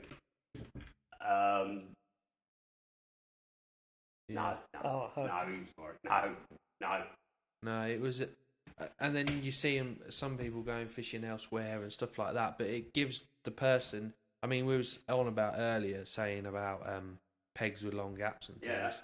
It just gives the bloke who's turned up to his peg a more advantage, which you know it swings and roundabouts. People can do what they want, can't they? Like you said, Drew paid 20 quid Oh, I ain't going there. I'll go Welland or. But don't you go because you're always learning? You know. I mean, there was even one or two yesterday hung back, hoping I was going to let them have a redraw. You know, pay 20 quid and have another draw. Really? Yeah, one or two said, "Can we pay again and have another draw?" Went no, nothing on. We used to, I know that has been done years ago. Yeah. Really? Yeah. But to me, when I go, but they would be willing to pay another 20 quid and try and get another peg. So yeah, it's wrong, isn't it? But that's wrong. You shan't, you know. It doesn't matter what form of fishing you do. You've got to come home and think, right, how could I have done that slightly better? Yeah, that's what you do, isn't it? Yeah, but you're not going to learn unless you go. No. That's just a bit daft, really. Mm. There we go. Right, so we've got from swimming pool to the health centre. Yeah. Pretty much standard approach, isn't it? You got a good section there opposite the British Legion, where all them boats. It's the Waterman's Club, isn't it? There's a lot of boats there now. Yeah, a lot of boats there, and it's a nice distance to reach. Again, hemp's as good.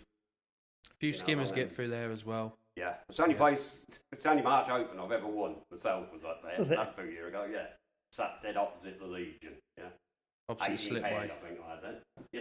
So you do the same thing. Really? I mean, I've known 10 opens we won with £5 and things. You know, when it really hard next to Town Bridge. Yeah. So you go ground bait pinky again, sort of down the middle. Yeah.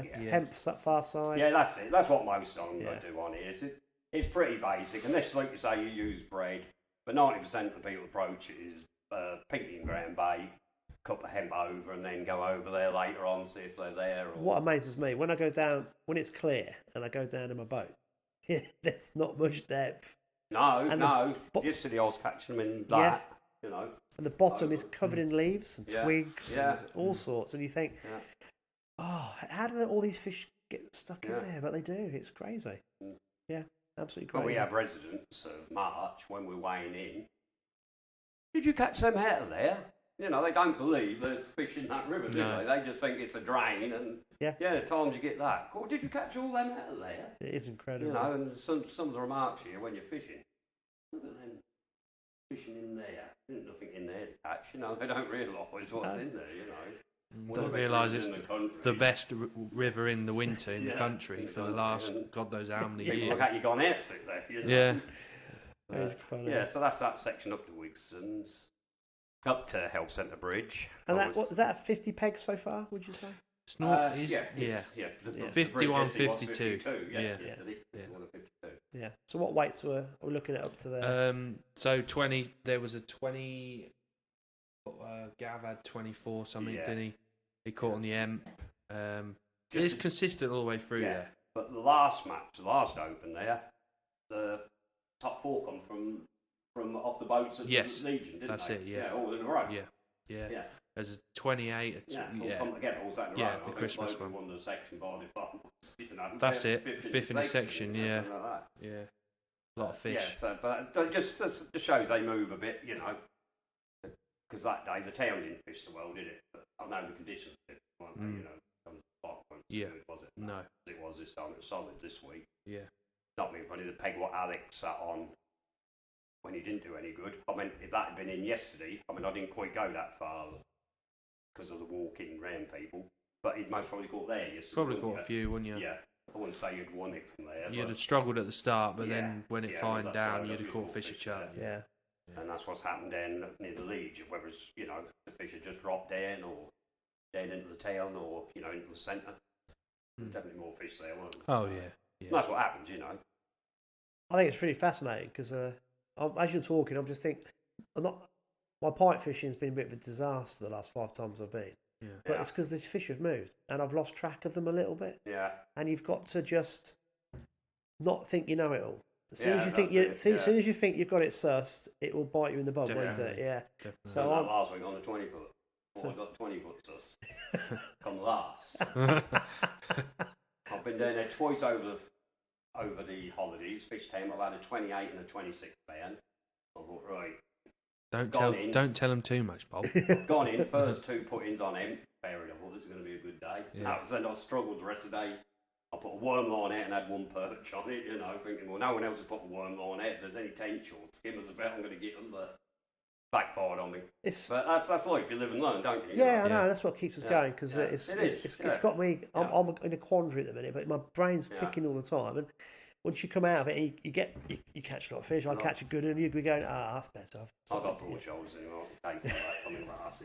Not like some people I know, I tell you what, Bob, did you notice though that Paul Constable's peg wasn't drawn and he weren't there, funnily enough? You noticed that? That's true, isn't it? Yeah. Oh, I see that. I thought. Yeah, I never thought that. Yeah, because there's one bloke, I think he's drawn the stump twice this year already, and he's in Thailand this week, and it didn't get drawn. So I already must have that peg number in his pocket. Yeah. Don't blame him. That is a coincidence. It is, yeah. Well, he has his post delivered there, doesn't he? Yeah, he has his. He has his mail sent there. Yeah. Is that the in-joke? Yeah. That's what I said to Dale Stone yesterday. I said, your post will be sent to that peg. He's got the same peg too on the trot, yeah. Brilliant. Yeah. It's funny how people do draw. It's like Darren who come third yesterday. Like I say, he's been on Pig Market Corner and the one next door to it. He's only been in 2 matches this year and he's been on both of them. And what are the odds? It's just, that's it. Yeah, it is mad, isn't it? Okay, so we are now. Whereabouts are we? We're up to Health Centre Bridge. Health Centre Bridge. That used to be a good peg, but it's not produced lately, is it? The one below it? No, it used to be. I've seen some matches won off it in the time, Used to be good when bread was on, wasn't it? That's it. Yeah, the bread gets chucked over the bridge for the ducks. And sometimes the last match of the season, it's good when it warms up. Then big rudder there because obviously people feed in the ducks. You can see them off the bridge. They're massive, aren't they? I've had people come up the market. They ain't seen them rud up all the bridge, and that's normal people walking up there. So there must be some for them to come up and tell you that they've seen all these rud. Or they, what? Have you seen those big fish off the bridge? So they perhaps don't know what they are, but they're normally the rud. And then you've got basically you got 12 pegs then to the what we call the allotment style from there. Yeah. Well, we call it the allotments because obviously there used to be allotments there, didn't there? You got decent parking there at Oxbow Crescent. Just park in the end of the, just to the bay, isn't it? And you just walk straight across the park. Yeah, it's just it's ideal now.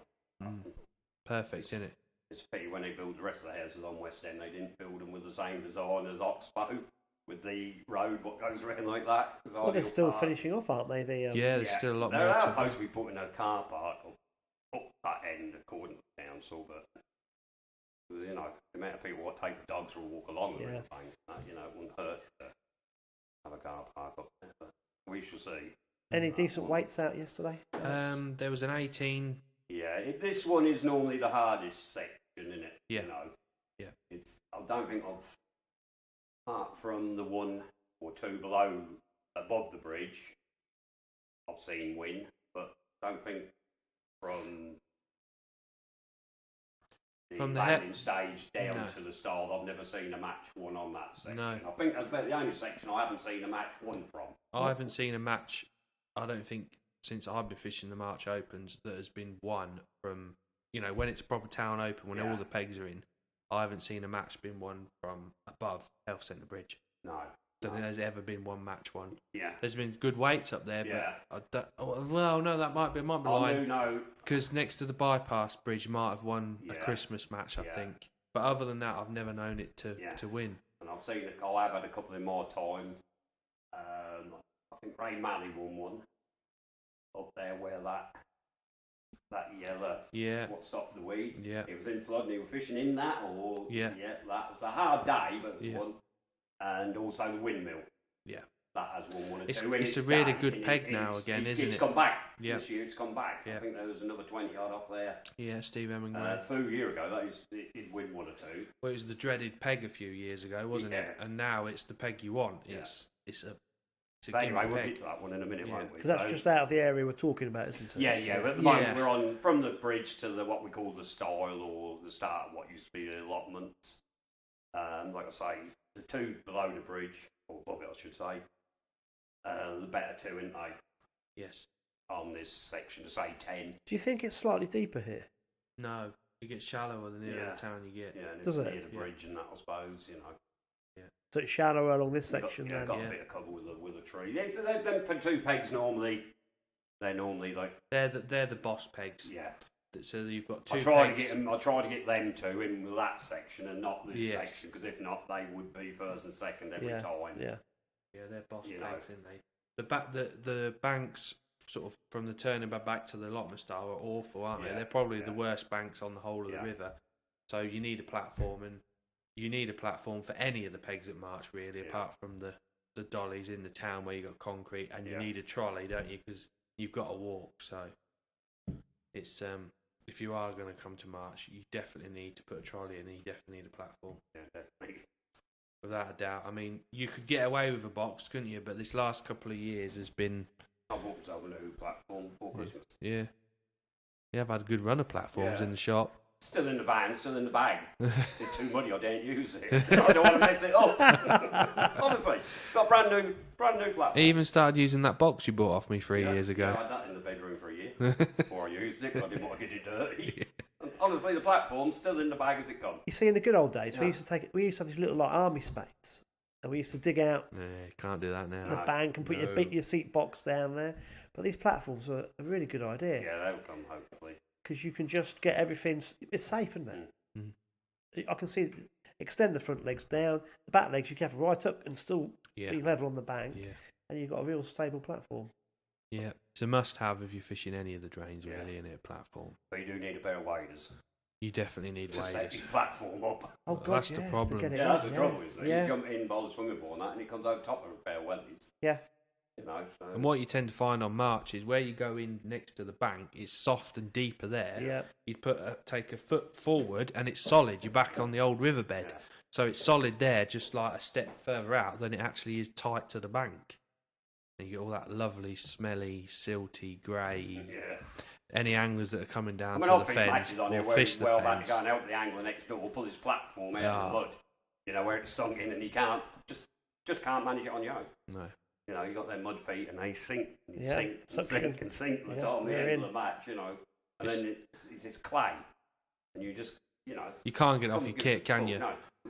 You know, the old fabric style luggage, once it's on that, mate, you can't get it off. But thankfully, there's EVA luggage now and you can wipe it clean. I spent nails this morning with my box washing it down.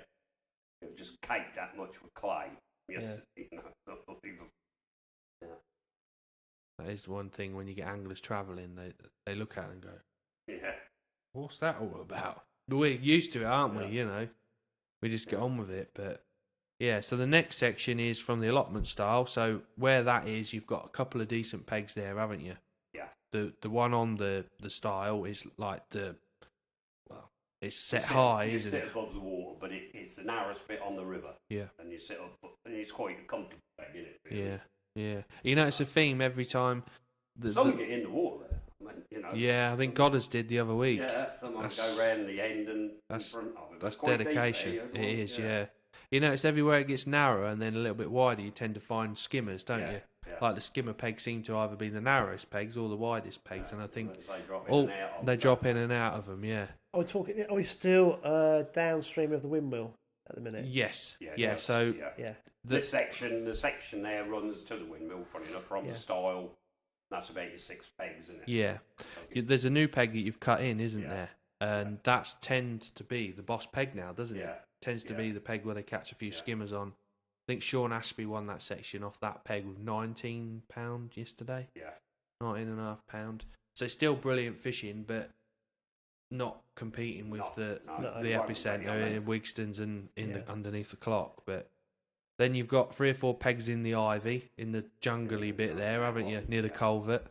They're all right, aren't they? They're, again, a bit awkward. 3 or 4 pegs where you literally have to go through the trees. To get. That's right, yeah. It's sheltered as bit. They can fish sometimes, but again, I've never seen a match one from there. No. I did see 4 tench come out there a couple of years ago. Yeah. Of Kai. Funny enough, Kai works from Drama. He had 4 one day. And that was an early match. They do get a few caught there. There's normally an odd one caught, isn't there? Yeah. And then the next sort of noted peg is the windmill peg. You've got a bit of depth over it. It's sort of on a bend, isn't it, as the river comes round? Yeah, because it's a bit of a... you think it's straight, but it's not. Yeah. No, but when you're coming down on a boat, you can see it perfectly. Yeah. Because upstream of there, when I came through Friday, it was eddies. Yeah. It was incredible. On the park bit, opposite the willows. Side, That's where I always seem to draw up there. It's just like... it was coming through fast enough just to cause these little eddies to form. But like I say, years ago, the windmill peg was a peg you wanted. And it died off completely, really. You know, really got hard. But this year has come back to life, and I don't think there's been a weight under £20. No, it's off it this year. Is there? Yeah, Hubbard didn't catch a great deal off it. I know Fingley did, didn't he, Easter last week? Yeah, Wayne. It's won money nearly every match. Yeah. Every match it's won money, and that's how March is. You wouldn't think it. Years ago, I mean, it won't compete with the town, but years ago, no one ever wanted to be anywhere down there. But last week, this week, there hasn't been under a £10 weight. What's the day's fish? Some geese are there, aren't they, at the minute? Yeah, they moved up there and all, didn't they, as well? Yeah. So Jimmy, who was on, my mate from Sweden, they always say where the birds are, the water's slightly warmer. Yeah. Yeah. Right. It's really sheltered there with the trees that are coming over. I don't know about that because I've been there quite a few times. It's freezing. When you get that wind, it seems to catch the wind there. Like the wind hits the houses and comes back at you. I suppose you've got that open bit to your left. That's it. Where on that park there, and that's been the most consistent bit along there, hasn't it? The fish just get a little bit bigger. The bottom seems quite clean there as well, and you've got reeds on the inside. You've got depth short and quite over. You've got a bit of depth. So they never used to be very good. It was like, I won't bother, going to a peg. But now, the same approach along there, Graham Baker. Yeah. The whole river's the sort of same approach, isn't it? This time of the year, it's bread and pink, bread or. Does anybody try Bloodworm and Joker? No, don't allow it on here matches. No, oh right, okay. No. It wouldn't make any difference anyway. You probably won't catch anything on it. We ban it as just perch. I mean, there's nothing stopping anybody coming on there use it. But there's that many fish, we just waste time. Right, okay. See, but they did want to use it years ago, but there were so many tails, like a lot of these canals they'd used it on. If you didn't use Bloodworm Joke, you never caught a fish. Well, we didn't want that to happen here. Yeah. So I think they did have one match where it was allowed, didn't they? That was when Ivan Marks and them used to come. That's right, yeah. Straight up, years ago, when Ivan Marks was alive. They did have one trial one, but there was that many fish in here. The ones what were using pinky and I can remember. Competed anyway, do you know what I mean? Yeah. So we banned it as much to say, well, we don't want everybody bringing kilos of this and so the fish, that's all they'll eat. You know what I mean? That's what the rumours were them days, and that's what had happened on a few canals, hasn't it? If you didn't have Bloodworm and Joke, you never caught a fish, you see. Because I'm just thinking in my head, if everyone's doing the same thing in all these matches every time, there's nobody actually, apart from someone like Bob, who's perhaps going with some bigger fish. He's just like, if these bigger fish are there. Yeah, but the problem is like Bob was saying, you can't compete. You can't compete. You've got to join in with these boys, and that's where I'm getting £18 and these are getting 22 because I ain't quite that quick enough. You're not going to catch enough bigger fish. I can catch fish, but not as I mean, there's anglers like Paul Ringham, for example. He has his own methods and things like that that he tries to do something different, but it just don't work like that in match fishing. No. It's all ground bait and pinky, and you've just got to do it better than anyone else, or draw a bit of room. He did the odd day like Wrigley, he did Winning Open, didn't he? On a bit of grass. Yeah. And he was using bits of bread, figure them off thumbnail. Yeah. And it was just one of them days when the big rudd and that were there and he's caught them. I mean, if he tried it now, he won't perhaps get a bite. It's you all have your day, you know what I mean? Yeah. With things like that, I should perhaps go on Sunday at Bennett or somewhere and fish worm and perhaps catch 5 or 6 tench. You just don't know. I didn't know if it's worth having a line just for that bonus fish that you might just try. Yeah, some of them do. Some of them, especially the first match or two, there's several put worm in. Yeah, They still have a worm line because you can get them bonus perks. First and last match, normally you put worms in, yeah, definitely. But as a rule of thumb, when the river's cold, like it was, it's ground bait, pinky or bread and them. It's as simple as that. And but that's much all the way through, really. I know we're talking about each section, but bait-wise, it is... Yeah, couple of pints of pinkies, couple of pints of squats, couple of pints of emp. Go down the bread route if you want, and then worms and casters later on or early. I mean, there is in one the or two season. anglers still fish the match. Like you say, that's all they will fish is bread. Yeah. But I should say you could near enough count them on 2 hands who used bread yesterday, wouldn't you think so? Yeah, probably, yeah. Some might have tried it for the start, but I think they soon switched. I think Steve Smith, who's funny enough lives where the windmill is, I think he started off on bread, but he soon swapped it and, you see make it work. And like you say, you got people like Nerdy, Morris Mobs and them there. That's all they fish, isn't it? That's all they fish, you see. So, but Wayne Easter, poor old Morris, I mean, not being funny, Morris always used to be in the frame. always in either won his section or being. But I can't remember the last time I give him any money. No. But he just fishes bread, and it's not the bait what win matches. No, last 3 years, bread's sort of not been as. No. It was, you'd start on bread. Well, the weather's we ain't had the winters. No, it's the last 2 or 3 years we've not had the winters. So wet the miles. Yeah. I mean, if it turned around and we got frost where we had to break the ice again and the water was gin clear like it used to be, then it would be bread again. Like and that, probably, yeah. And that's what's happened this year. It's been running. It's ideal for sort of ground bait and maggot and pinky. I caught my better fish this year on a bronze maggot. I picked up 1 or 2 skimmers on a bronze maggot. Yeah. Yes, the fish won't know what they are. They'll go, oh, what's that big I don't thing? know what it is, but yeah. So that's that section. Like I say, windmills are one of the best areas. Then you get up to what we call the old guide up, what used to be the girl guides up. That's Waterman's Club now, isn't it? Mm-hmm. Yep. They got food boats there, so that's a nice little area there. A holding area, isn't it? Really for food fish. Yeah. Is that near where it widens? Just before we get to what we call the turning bay. Yeah. But there's a hut stand on the riverbank, and it's a Waterman's Club now. But it used to be it's an asbestos hut. It used to be the girl guides up. Oh, I've gone past it 100 times. Yeah. Look, you've got a nice wooden landing stage at the side. And that, with all boats. Because the 2 river boards, the clubs split up, didn't they? I don't know. Yeah, they used to be just like the one, but they had a bit of a set too. So there's 2 different boating clubs now in March, and that's their headquarters, and then the others use the lead.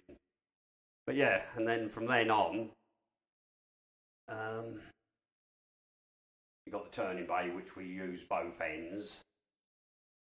That's the next section from this guide. Both good pegs, aren't they? Yeah, both. Yeah, because you got the big.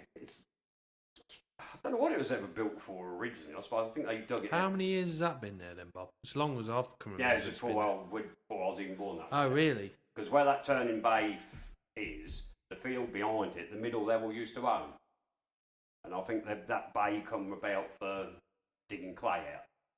There's a big bay in the river, Yeah. We always just call it a turning bay. So the middle level used to have. Yeah, they used to own that field. The field it went from the river to Gall Road, and that used to be where they used to tip all their muck until they sold it for the building and that. But it's amazing the history of all these old rivers. Yeah. Like I went to Spalding the other week and walked along with Brian Harding, and I was in the town, and these buildings were like 3 or 4 story, and I said, "Why are they all so high?" He said, "Well, this used to be tidal, and the big barges used to get up there, and that's obviously why it is like it is." And you don't realise over the years that. Well, I don't know whether you remember, but going back to next to the swimming pool, right? That used to what we call the old mill. There used to be a mill stand right on the side of the river. Yeah, well, that's why it's called Mill View. We used to play in the old mill. Where the travel agents and that is there. That's the old mill, isn't it? Yeah. It used to be the old mill, and there wasn't even a swimming pool when I was a kid. When I used to play, it used to be that used to be another hill. We used to go over there sledging and that in the winter. Where the swimming pool's, that's the hill. Because it is on a hill now if you look at it, really. Yeah. When you think about it, you ever look at it, you go up to it, don't you? Well, March was built on 3 islands, I think, originally. Yeah. But anyway. But you weren't around then, Cheesy. No, because that I ain't quite. That was a long time ago. But so you got turning bay, 2 pegs in there. We never put the middle one in because you want about 11 metres of pole before you reach the river. Yeah. I mean, we have put it in. Odd times we've had to use it, and they have caught off it, but it'd be a lovely waggler peg. Yeah. You'd think there'd be some rudd in there, wouldn't you? Or skimmers, but... Yeah, it cries out rudd and everything. You've got boats opposite, willow trees, and a real You'd think it'd be a nice waggler peg. Yeah, that's what I'm saying. I bet some days you'd have a good day sporting there on a waggler. The first match this year, I didn't win the match from in there, but he did have, I think, £18 a rudd. That was that silverfish.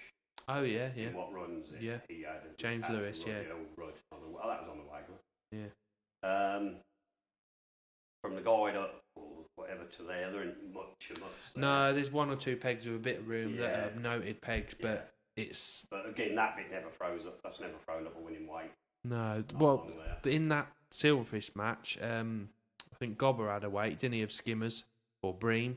Yes, yeah. Just above it. Yeah. There's normally a few, in the summer, there's a lot of bream through there, isn't there? Yeah, bream tench, because I'll see another early match, Graham Well can have 20 or 30 pound of big fish. Yeah. You know what I mean? Yeah. Bream and odd tench and that. But he fished for them that day when he got on shotworm. But that's October time. That's the right time of the year still to put it in. You know, there's big fish through there. So from upstream from there, we go to the bypass. Do we? Yeah, up from the turning bait to the bypass. There's a couple of good pegs along there.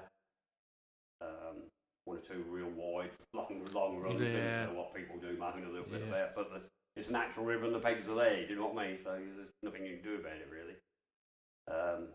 Another place, there's 2 or 3 boats. Used to be the old willow tree there, didn't there? On the far bank. The peg next to the bypass bridge is a good peg now, isn't it? Yeah, both on them yesterday had 20 odd pound on them. Because I got one now, literally, you go down the steps of the bypass bridge to go under it, and you drop in the water that close to the bridge. They had £20 off there yesterday. Yeah, £22 off. Yeah. What, good peg, isn't it? Little bits again or anything? All roach, Yeah, all roach. And the next peg had 21 and all, didn't it? 118. Yeah, yeah. That's quite well ended, didn't they? Yeah. Has if I had one match? Yeah, it just shows the difference. The match before, if I remember right, there was only like £8 up there, weren't there? Yeah. I think Ali had £13.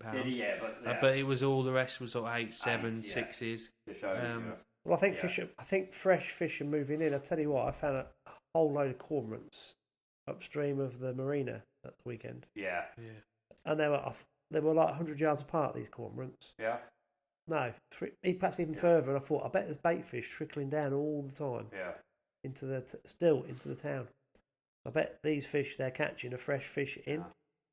Yeah. We're surprised. Possibly. Because next to those boats outside Foxes, there's little fish dimpling as well. Is there? When you go past in the morning. Well, we had a match on there and they caught nothing. I know, but this week. They weren't there before. Yeah, and I think they're trickling down. Normally, 9 times out of 10, with conditions and everything, Bob, you'd fancy the winner to come from there. Unbelievable. Yeah. So whether the fish, because it was just after them heavy rain, whether the fish went in the marina to get out of the flow and now they've come back out, I don't know, but. Well, I think it's a combination. I think there's fish trickling down, there's fish taking shelter in the marina. And normally we do have a section of 20 above the bypass, but this year it's been that wet. Have you pegged it once? Yeah, we had once, once. Yeah. And I had the grass cut. I got the middle level, cut the grass in September for that silverfish match. They cut the grass verges. I went along in my van and made it wider because I only went along once. But where they'd done that new bit of road, it's a lovely bit to park off. And I went up and down in my van and squashed some more grass. It rained on the Thursday. It was too wet, and we've never been down. No. And until that last match Alex had over Christmas, and we did put 5 up there. Or 7 to see if there was any fish up there, and it backfired on us. I wanted to draw there before. I thought I want to be up there. That's where you're going to win. There's fish there now. Is there? There's lots of little. I mean, we're talking fag paper sizes. Yeah. But they're dimpling right tight to the boats. Right. But I would imagine that. That water would have. That came down before. But anyway, normally that's that section which we haven't used this year, but normally that can be. Until this £60 this year, that did hold the. That was always, wasn't it? MPEG with tench or rudd and £44 was it? I think that was one of the baits. Bob Bates and £40 didn't he? Yeah. We've always had tench there, haven't we? Yeah. The NPEG. But the NPEG, in the summer, it's brilliant up there. The NPEG won the first ever river, the final on it. Winter League final, Final, and the other one was on the 20-foot. Yeah. Would you peg it in the Winter League final? No, that won't be in. No, not up there. No, because it's a parking and that they don't let you see. That end Peg won one of the finals, and so did Peg one up the other end one when Mossy had it, didn't he? Caught Rudd. He sat there, got to his peg, and dead opposite, and there was this little old blue boat, and the old boy lives on it. Well, he's got up to go out or go to work, and as he's got up, he's chucked some bread over the side. And all these rudd, within 2 minutes, were sucking this bread down. So he's turned around and gone straight over on bread. And he's had 18 or 20. On the Waggler, Yeah, on the Waggler. He won the match out of 2 hours, hasn't he? Yeah. And if he hadn't seen that bloke chuck the bread, he wouldn't have perhaps gone over there, you know. It's I say a weird little river. I mean that in a good way. It's got it holds lots of secrets still, doesn't it? Because you don't quite know what happens with certain species at certain times of the year, which is long may that continue, because it gives it a bit of a, you think, well, what's going on now? I mean, like I say, I've done it all my life now. I've seen shoals of bream 100 yards long come through there. I've even stood on Town Bridge and seen shoals of bream in the day, They all come through there, But it's probably the best natural eels, winter venue. Eels, we used to go eel fishing. We used to have a garden down here. We used to give us permission. I mean, we built a tin up. We used to sit in, smoking everybody. God, and you chuck a little dead bait out, and God, eels was unbelievable. I've got a long story short. I mean, the old boy's dead now, and died 2 or 3 weeks ago. Taz, who lives where the windmill is. And do you remember there was a junior match? And he shouted across. He said, "Do you mind if I fish?" Because the juniors, they were all fishing along in front of his. And we said, "No, you're all right." Well, within 5 minutes, he'd got 2 eels on the bank, I reckon £3 a piece. And he just uses chicken. Bits of chicken. Don't he? Yeah. He comes out and tells the match anglers, or we did, bless his soul, how to fish, what to use. Oh, you want a bit of chicken on there? And honestly, don't you? Yeah. Everybody used to joke about him, didn't they? Yeah. It's called the chicken man. You say you have to fish chicken on the far bank. Yeah. Brilliant. That is brilliant. Yeah, do you know, if we ever lose that from fishing, it's going to be sad. We don't want to know too much, do we? No. It's just that all these quirky tales are brilliant. Right, well, that's a really comprehensive, virtually peg by peg description of the old course of the Nene. So, Alex, you've got no more advantages anymore. No, Cheesy, not had any anyway. Cheesy Bob has. He didn't give too many secrets away, did he? I was going to learn something, but I didn't learn too much. He always whinges about the peg he draws, but there we go. We got to speed up because Cheesy Bob's never going to get to his dart match at this rate. Yeah, we're all right.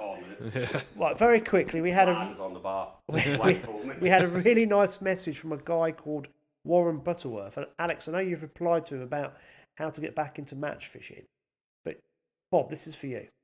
So, guy that's been match fishing in the past, say 10, 15 years ago, wants to start match fishing again. What would be the best advice you could give him?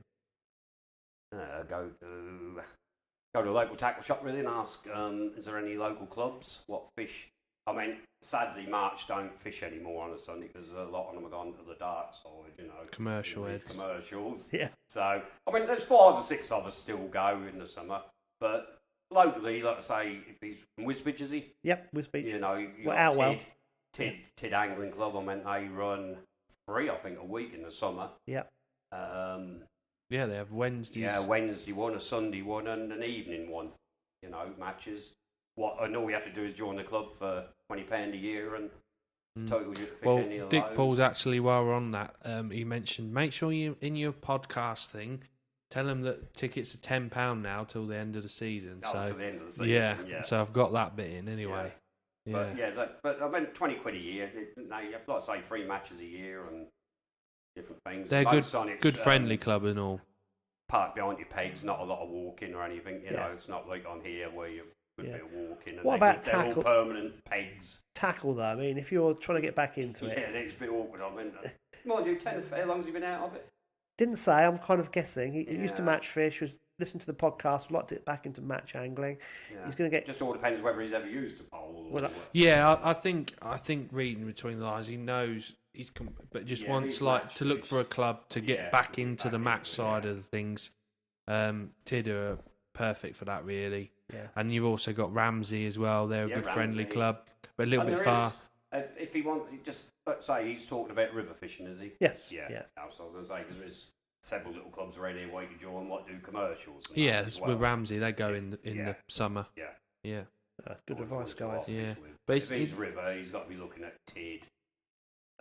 Would be his best bet with living at Wisbech. That's the nearest to it. But not just, I mean, you get a lot of anglers that have been on commercials, like I was saying earlier, that in the winter are looking to go and do a few back on the drains. And Ramsey are a perfect club. Whittlesea, they have a Saturday club match. They're a really friendly bunch. Yeah. And that's another one, Well, you gave him your tackle shop phone number as well. So, yes. If anyone else wants to get into it, just give us a ring. Now, as an aside, Dick Paul. Yeah. I remember him when I was a kid fishing. Bless him, he's a top man. Another school teacher. Yeah. In primary school teacher, Dick was, Yeah.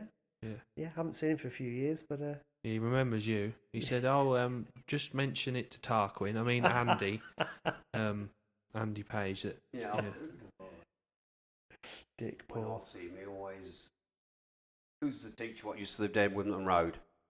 Oh, Hill, Chris Hill. Yeah, he always asks me how he is. Funny enough, Yeah. he knows him well as Yeah, well. Chris yeah, is top man. Yeah, Yeah. lovely bloke. yeah. Yeah. I fish with Ted a bit, and I say with Dick Paul very often ringing. Mm. I used to fish with Dick Paul when there used to be a club called the 16 Foot Club. Really? Yeah, we used to fish Stony Grange ballast pit and places Yeah, like that them days. Yeah, Yeah. 16 foot. They used to be called the 16 Foot Club, so yeah. Yeah, used to fish on 16 foot. And that. Awesome. When them days, we used to have a poppy match on there. There'd be 120 people in it in November of the poppy appeal. Yeah. Yeah. Them days and that. Well, you used to have big matches on the 16 foot and the middle level where the Sheffielders used to turn up as well. Oh yeah, when we were kids, we used to go down there on a Sunday afternoon and get all the bait off them. You know, because they'd give you everything on the buses, because we didn't want to take it home. Yeah. Can we have your bait, mister? Yeah, come back when the match is ended. You'd have more bait and more tackle shop for that, honestly, yeah. Yeah. I can And I never imagine. forget one day we were fishing. Oh, no, we went after tea down Goose Tree, down on Goose Tree Corner, and there'd been a bus party there, and one of them had left his rod bag laying up against the fence as they got on the bus. So we've gone to the house next to where the nearest house to them. Said, we just found this rod bag. We're going to take it to Mark's police station. And lucky enough, the next day, these people come back in the car, and lucky enough, they went to this house. And they told them where we took it. Police give them my mum and dad's address, and they give us £5. And within them days, £5 was a lot of money, wasn't it? They come all the way from Sheffield to pick this rod bag up, and that, in them days. Yeah. But yeah, we used to go down when they were there. Yeah, keep your bait, mister. You got any bait? Yeah. Yeah, because they only go once a week, wouldn't they? They were the But them days, like I say, every gateway, wherever you could park a bus, there would be a bus in it for the Sheffield. Yeah, mad. Full up, everywhere. Bream Shoals, wasn't it, a lot of the time? Yeah. And most of the rivers them days were owned by, or controlled by London and Yeah. Sheffield and That's right. all the 16 foot and all that was never owned like King's Lynn and I think, no, it was all Sheffield. Yeah. Clubs owned all Birmingham. the waters round here, all of them, you know. Factual. But they have started coming back down here again now, because there was a lull where you never see anybody, but now every Saturday in March or every weekend, all the hotels are full. Yeah. I'll see them when they come up by the market to go up the shops to get the food for the day, or they even stop and have pork pie off me, believe it or not, and that take with them. But they're coming back now again, but for the commercials. Yes. Still coming back down this area, you know, but they're in... And I get talking to someone, I'm in the pub, and they're all on about, when we used to fish middle level, and they're all... They are all ex-fishermen from the river. They all know this area. They've all been here before. That's right. But now all the matches, they're all on these commercials, you see. Yeah, sadly, but that's sad in some ways, yeah. That's... But it's good for tackle trade. It is, yeah. Very good. It's kept fishing going. Yeah. Because in the 80s, 70s, 80s, fishing did get hard, didn't it? You know what I mean? That's when I first started match fishing. Where Tommy Ruff would win the match in 16 foot. It's like crazy, yeah. I can remember sections being one on here with £1 and 4 out. Never get it. First time I'd ever seen anybody use chop worm, and that was one of the Reynolds. And he was up towards Bars Bridge, and he's fished chop worm. I'd never heard on it. And he's had £1 for Tommy Ruff and won the section. Mad. It was hard. Yeah, £1 for. Never get it. And that was all Tommy Ruff. Tommy Ruff. Yeah. Not perch and I think it was all Tommy Ruff. And when I sort of asked him, he called him and he said, chop worm. And I'd never even heard on it properly, you know, when I first. And then it was the rage then for 10, 12 years. We won the match on big perch by using worm. Yeah, seriously. Right. And I'll tell you another good non-worm. I'll never get it. I won the match and all. It's the truth. Dan Morton's lead. Ain't catching nothing much. Just sitting there. And this swan comes along. He picks my float up. Drops it like that. My float went straight on the perch. So I sat there all day doing that. And his perch was grabbed because it was being moved. I mean, days you didn't think. Do all them. You just sit on the rod rest, wouldn't you? Just leave your rod out there and wait for it to go. Yeah. But this swan come along. Honestly, he just picked the float up an inch. Dropped it. And the perch took it straight away. So from then on, there I was sitting up an inch and dropping perch. Nature's taught you how to catch perch. Just shows, you know, that you can sit there and not get a bite, but just do something different. Yeah. And the fish are there, aren't they're there. Yeah, they're there, but they just want it that way, don't they? But yeah, there's some funny tales. That goes back to what we were saying earlier. If you don't learn until you try things. No, it's amazing sport. Because funny enough, I was talking to a bloke today on here, and he got hammered yesterday. He's had £22 one side of him, 19 the other, and he's thought, well, I'm keeping up with them, and he's weighed in £8. He said, what are they doing different? I said, how many tops did you have set up? He said, 2. I said, I bet they had 10 tops set up each. You know what I mean? I said, they're at it all, doing something different all the while. I said, we're lazy. We just, you know, and that is the difference. You know, them boys are in it to win it, or, you know. That's what they do. That's what they do, isn't it? Yeah, that's what I said to him. They live fishing, they work fishing, they talk fishing, you know. And that's the difference between us. You know, I'll finish fishing yesterday, I've got the cheese ready today, ready to go to work, you know, and that's it. Yeah. Perhaps won't think about fishing no more there till next week, whereas they, a bit like Alex, you live it, talk it, you know. But going back to like that question that chap asked, I replied back to him, make sure you do get on a March Open, because you'll learn more fishing that match against them anglers in 5 hours than you will fishing a club match, because they're top of the tree and they're always improving on the kit and just asking questions as well. I mean, a lot of people are too afraid to ask top match anglers. They think, some of them can be a bit rude and a bit, you know, when the match is on and they're fishing and they're in the zone and they're fishing for money and team matches, then the attitude's a bit different. But after the match, go up and ask them. Anglers, match anglers, not pike anglers, but match anglers are more than happy to tell you. People like Wayne Swinscoe and even Nuddy really give people rigs after the match. Yeah. You know, saying, well, this is the one I've used. You can have that and give them the whole rig on a winder. Yeah. Yeah. You know, after the match, you know. That's the way it should be. Nuddy, he's brilliant. I mean, even in a match, I've seen kids sit round him watching him, and he never tells them clear off, really, does he? You know, you know, he's pretty good that way, whereas some people don't like it. You know. I'm a bit like that. If I see someone come along, I know, especially Gunter, I'll put my hood up and head down and don't even look round, you know. I mean, this bloke I was talking to today, I was just saying about, you know, got hammered. He's had this Gunter, that's a local bloke, character. Local celebrity, you know. We won't get him on here. He'll tell you some tales, won't he? Proper tales.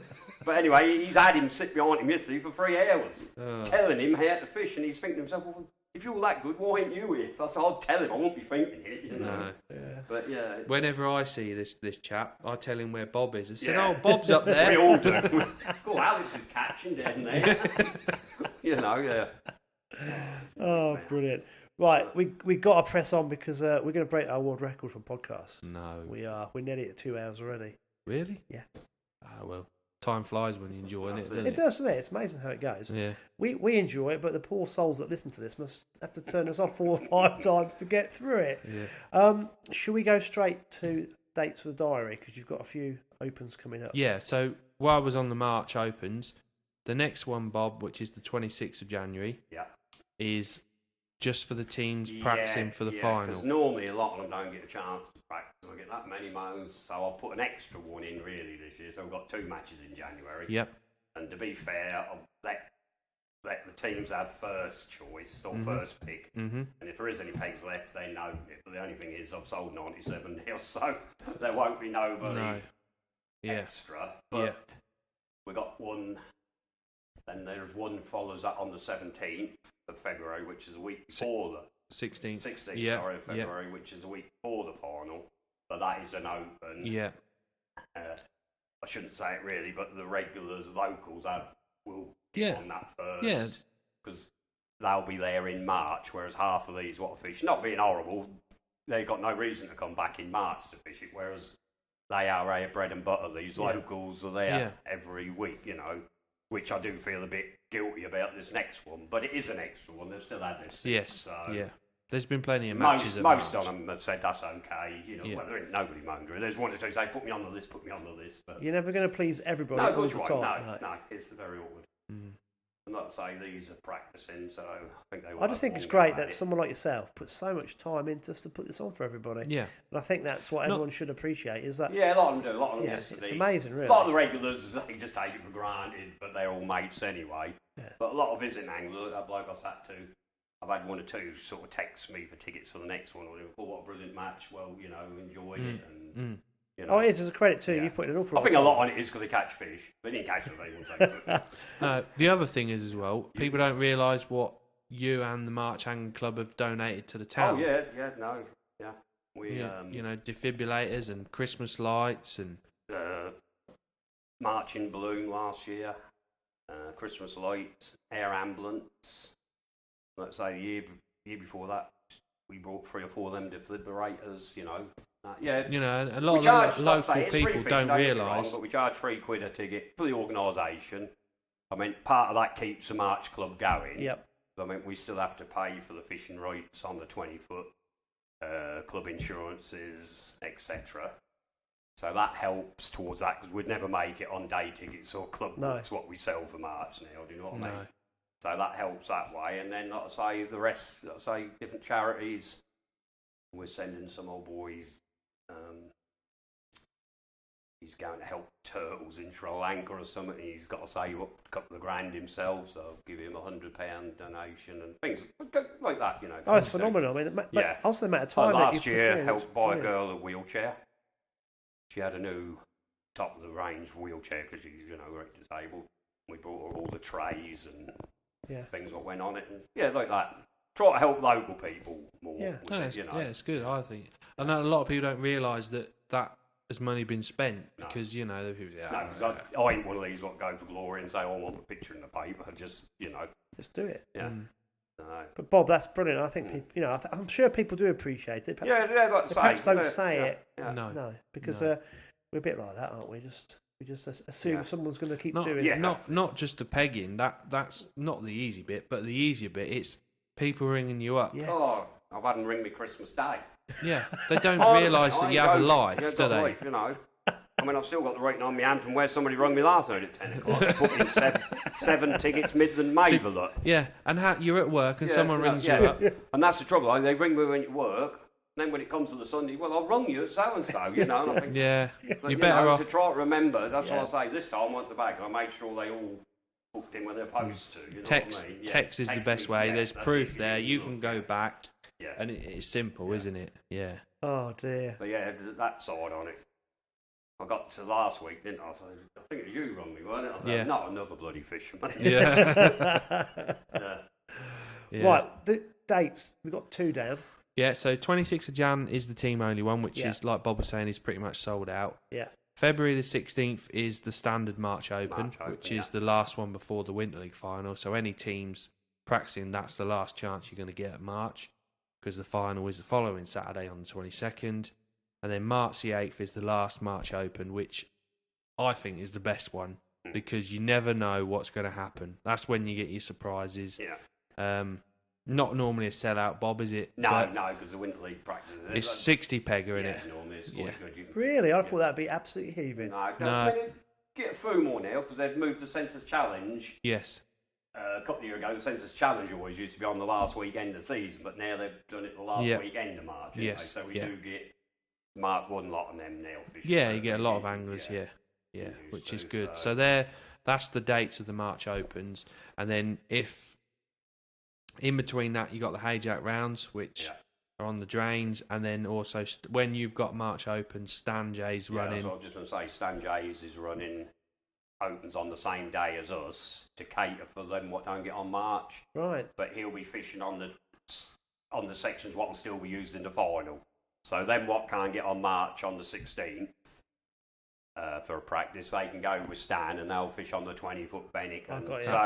So everybody who's fishing that final should be able to fish somewhere on that Sunday. Yeah. You guys have thought about this incredibly well, because that's just like that's catering for everybody. That day, anybody who's fishing that final will have somewhere to fish, won't they, the Sunday before?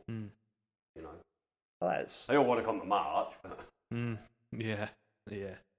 It gets some hammer, doesn't it? Cool. Tom just I said to people, well, Stan's running one the same day as that. We thought I'd go to Bennick. Yeah. That's the trouble. Bless him. Yeah. Right, Alex, any more match results we need to fit in quickly? Tidcoat, Wednesday. Yep. Dick Paul told me to mention this as well. £49 of tench won it. Don Green, 12 tench for £49. So they're a nice sized tench. Second was Pete Emery. He had £20 a small rud near the bridge on the whip, I think, and Pinky. I met him last week. Yeah. In person, first time ever. We've been on the phone a lot. He's a top man. Yeah. He's a good old boy. And third was Raincloud Archie Greenwood with 16-10, and he had 3 tench. So these tench are obviously eating hemp, because Archie wouldn't buy any worms, would he, Bob? No. So they must be eating hemp. That's all I'm going to say. Then moving to the Ramsey Club, which obviously we talked about earlier. Lovely, friendly club. There's a colossal weight of small fish. Mount Plant had £32 from St Mary's on Sunday. Wow. Which is a big weight from there. All small fish. I would probably say caught a few on casters as well, no Malk. Second was 1913, Mark Williams, and third was Stu Cheatham with 1413. And in the week, Chewy, or Stu Cheatham as they call him, he won it with £24.5. Second was Ivan Steels with 23.13, and third was Keith, don't show us your teeth, with £20 So it's fishing well there. And then Factory Bank should be fishing well with the rain we've had this week. That'll put a bit of colour and a bit of flow, and that'll fish again. And that's it really on match results. Welland, there's another £50 yes, bag. Welland, yeah. So Saturday, Tony Evans, blast from the past, he was on about. Run a knock up, I think it was just under 40 pegs. Steve Winters won the match with just over £50 on the bread. Crazy. Yeah, M-Peg Winters. So that's a £50 a roach and a £60 of skimmers he's had this year, and he still tells everyone he doesn't draw very well. So whatever Winters says, just take it with a pinch of salt. He was admitting to £8, so at least he makes me look good. He makes me look good at estimation. So why do you estimate? He said I got £8 with an hour to go and weighed 50 odd pound. I think he had another bite there, don't you? Yeah. But yeah, so £50. Mark Pollard was second with 42, and then there was a rake of £30. Most people got £30. It was good fishing. Then this Friday we got the pairs on there, so there's 25 pairs fishing that. That'll be a good match. Hopefully you don't have too much rain and it colours up too much. It's quite funny how some venues you want rain and other venues you don't want any. So, and that's it really. Hayjack League this week, so round 2. Hope for a decent draw for the team and go from there really. You're fishing Bob in the Tackle and Baits March team of superstars. We've got Andy Greenwood with us this week. Oh. He's on holiday, so actually, so we won't get him on. Don't let him draw for you. He's like something from Dad's Army. He is. I remember Andy Greenwood for back in the day. That's him. You know what I mean? He has his own rain cloud over him everywhere he goes. Oh. These names keep coming back from the good old days. Yeah, still fishing. Yeah. Other than that, that's it really. I think I'll just go through the weights from March Open Sunday. I know we've briefly covered it, but first was Ben Garbett, 32.2. He's from, I think he's Maven Midlands. Yeah. Underneath Clock Tower. Second was Steve Goodrum, £28 dead, which was one below the culvert at Wigston's. Nice weight there. Darren Ogden, the Clock Tower specialist, with 26.15. He's a March man. Yeah, local bloke. Yeah, and then fourth was Martin Roper, Mark 1. He was on next to Wigston's Bridge. To me. Above Bob, we won't mention that, Bob. I don't mind. Fifth was Kev Perry, also known as Cadence Brummy, I think, from one board. He had 26.10. He was underneath the clock. And sixth was Simon Godfrey, Tackle and Baits, £26 free at Wiggy's Bridge. So good weights again. It was flowing hard at the start and then just petered down and backed up. Kev Perry sat under the town club. Yeah, did he? Yeah, he did. Yeah. I'm not sure where that one was. Yeah. He was underneath the town. So that's pretty much March covered, really. I mean, perfect. Like I say, if anyone wants any questions or dates for matches or anything like that, just contact me at the shop and we'll do our best to help you. Right, tell your shop phone number again.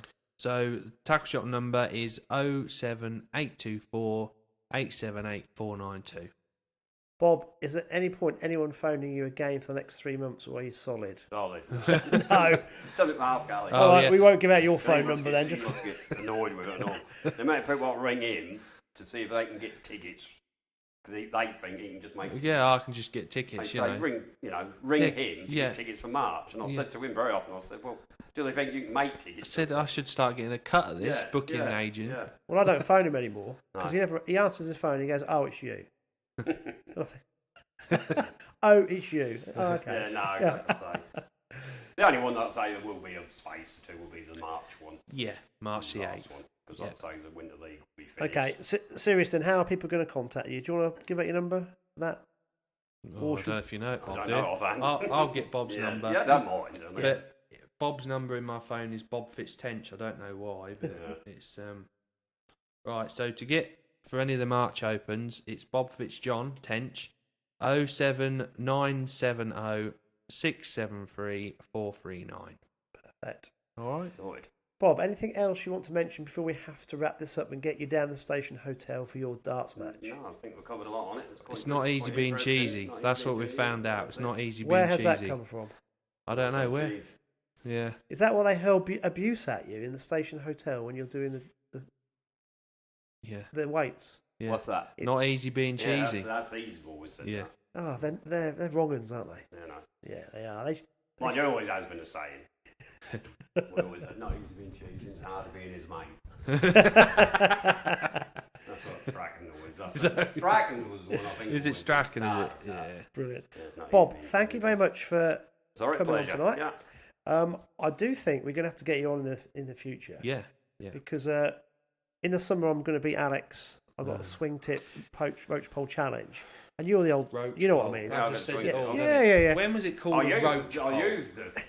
The last time I used a swing tip, it was in your matches. In the feeder series. The year before. Was it? But I had such an uncomfortable peg and the reeds went out so far, I couldn't really sort of use it. Yeah. But I did tag it there because I like the old swing tip for Brooke. You can read that. Yeah, exactly. I'm going to thrash we him. were brought up on it, you know what I mean? Where are we even going? He didn't even said where we're going. We'll discuss off air. That's why I need Bob's. That's why we'll have him on again. It'll be in my camp this time with the old Ivan Mark sit on your hand swing tip brigade. Yeah. I've done an interview for radio once there. I was in a wheat field at St Ives at a lake. Yeah. We was talking about the 20 foot. I was bream fishing on the 20 foot, but they come and found me. They wanted to do this interview. They making out we was on the 20 foot. Yeah. In a wheat field. Yeah, it was in a wheat field. Yeah. Sitting in it, you could hear the wheat. That's what they wanted. They wanted the noise. The noise, That was it, Anyway, thank you very much for coming on. It's been brilliant. Alex, anything else you want to add? No, that's it really. I think we've covered all bases with March and Hey Jack, and next week we've got Tom Scully coming on. Have we? From Catchmore Media, So yes, he'll be able to laugh at our technology. What's wrong with it? Well, well, you don't know how to use it for a start. No. I mean, we won't comment on what happened earlier. Oh, every time I play the music, the dogs seem to bark. Yeah. And me and Bob are looking at each other going, what is he on about? And then all of a sudden he realises that it's the same recording playing over and over again, but, we won't mention that, will we, Andy? I can hear the dogs barking on my headset. That's what I'm telling people. Yeah. And I thought they were actually barking for real. Oh, it's old age, Alex. Yeah. So next week we've got Tom Scully. We're going to do another Catchmore Media YouTube video for the Winter League final. That's right. Yeah, we're going to use the boat, aren't we, as well? Yeah, hopefully you're going to get your side imaging and we're going to see millions of fish through the town. Oh, okay. I need to get it. No, we can do that. Yeah. I think that'd be really interesting to see all the sanitary towels and all the crap on the bottom. That will work brilliantly. We'll do that. I'm just a bit aware. We're probably about 2 hours 10 minutes. Are we? Yeah, but it doesn't matter. No. Because we must bore people to death. But just do it as 2 parts. 2 parts. Yeah. No, I think we'll just chuck it out. We'll see. Alex, thank you as always. Thank you, Andy. I'm going to wrap this up now. This has been Tales from the Tackle Shop, a Fenland Fishing TV production.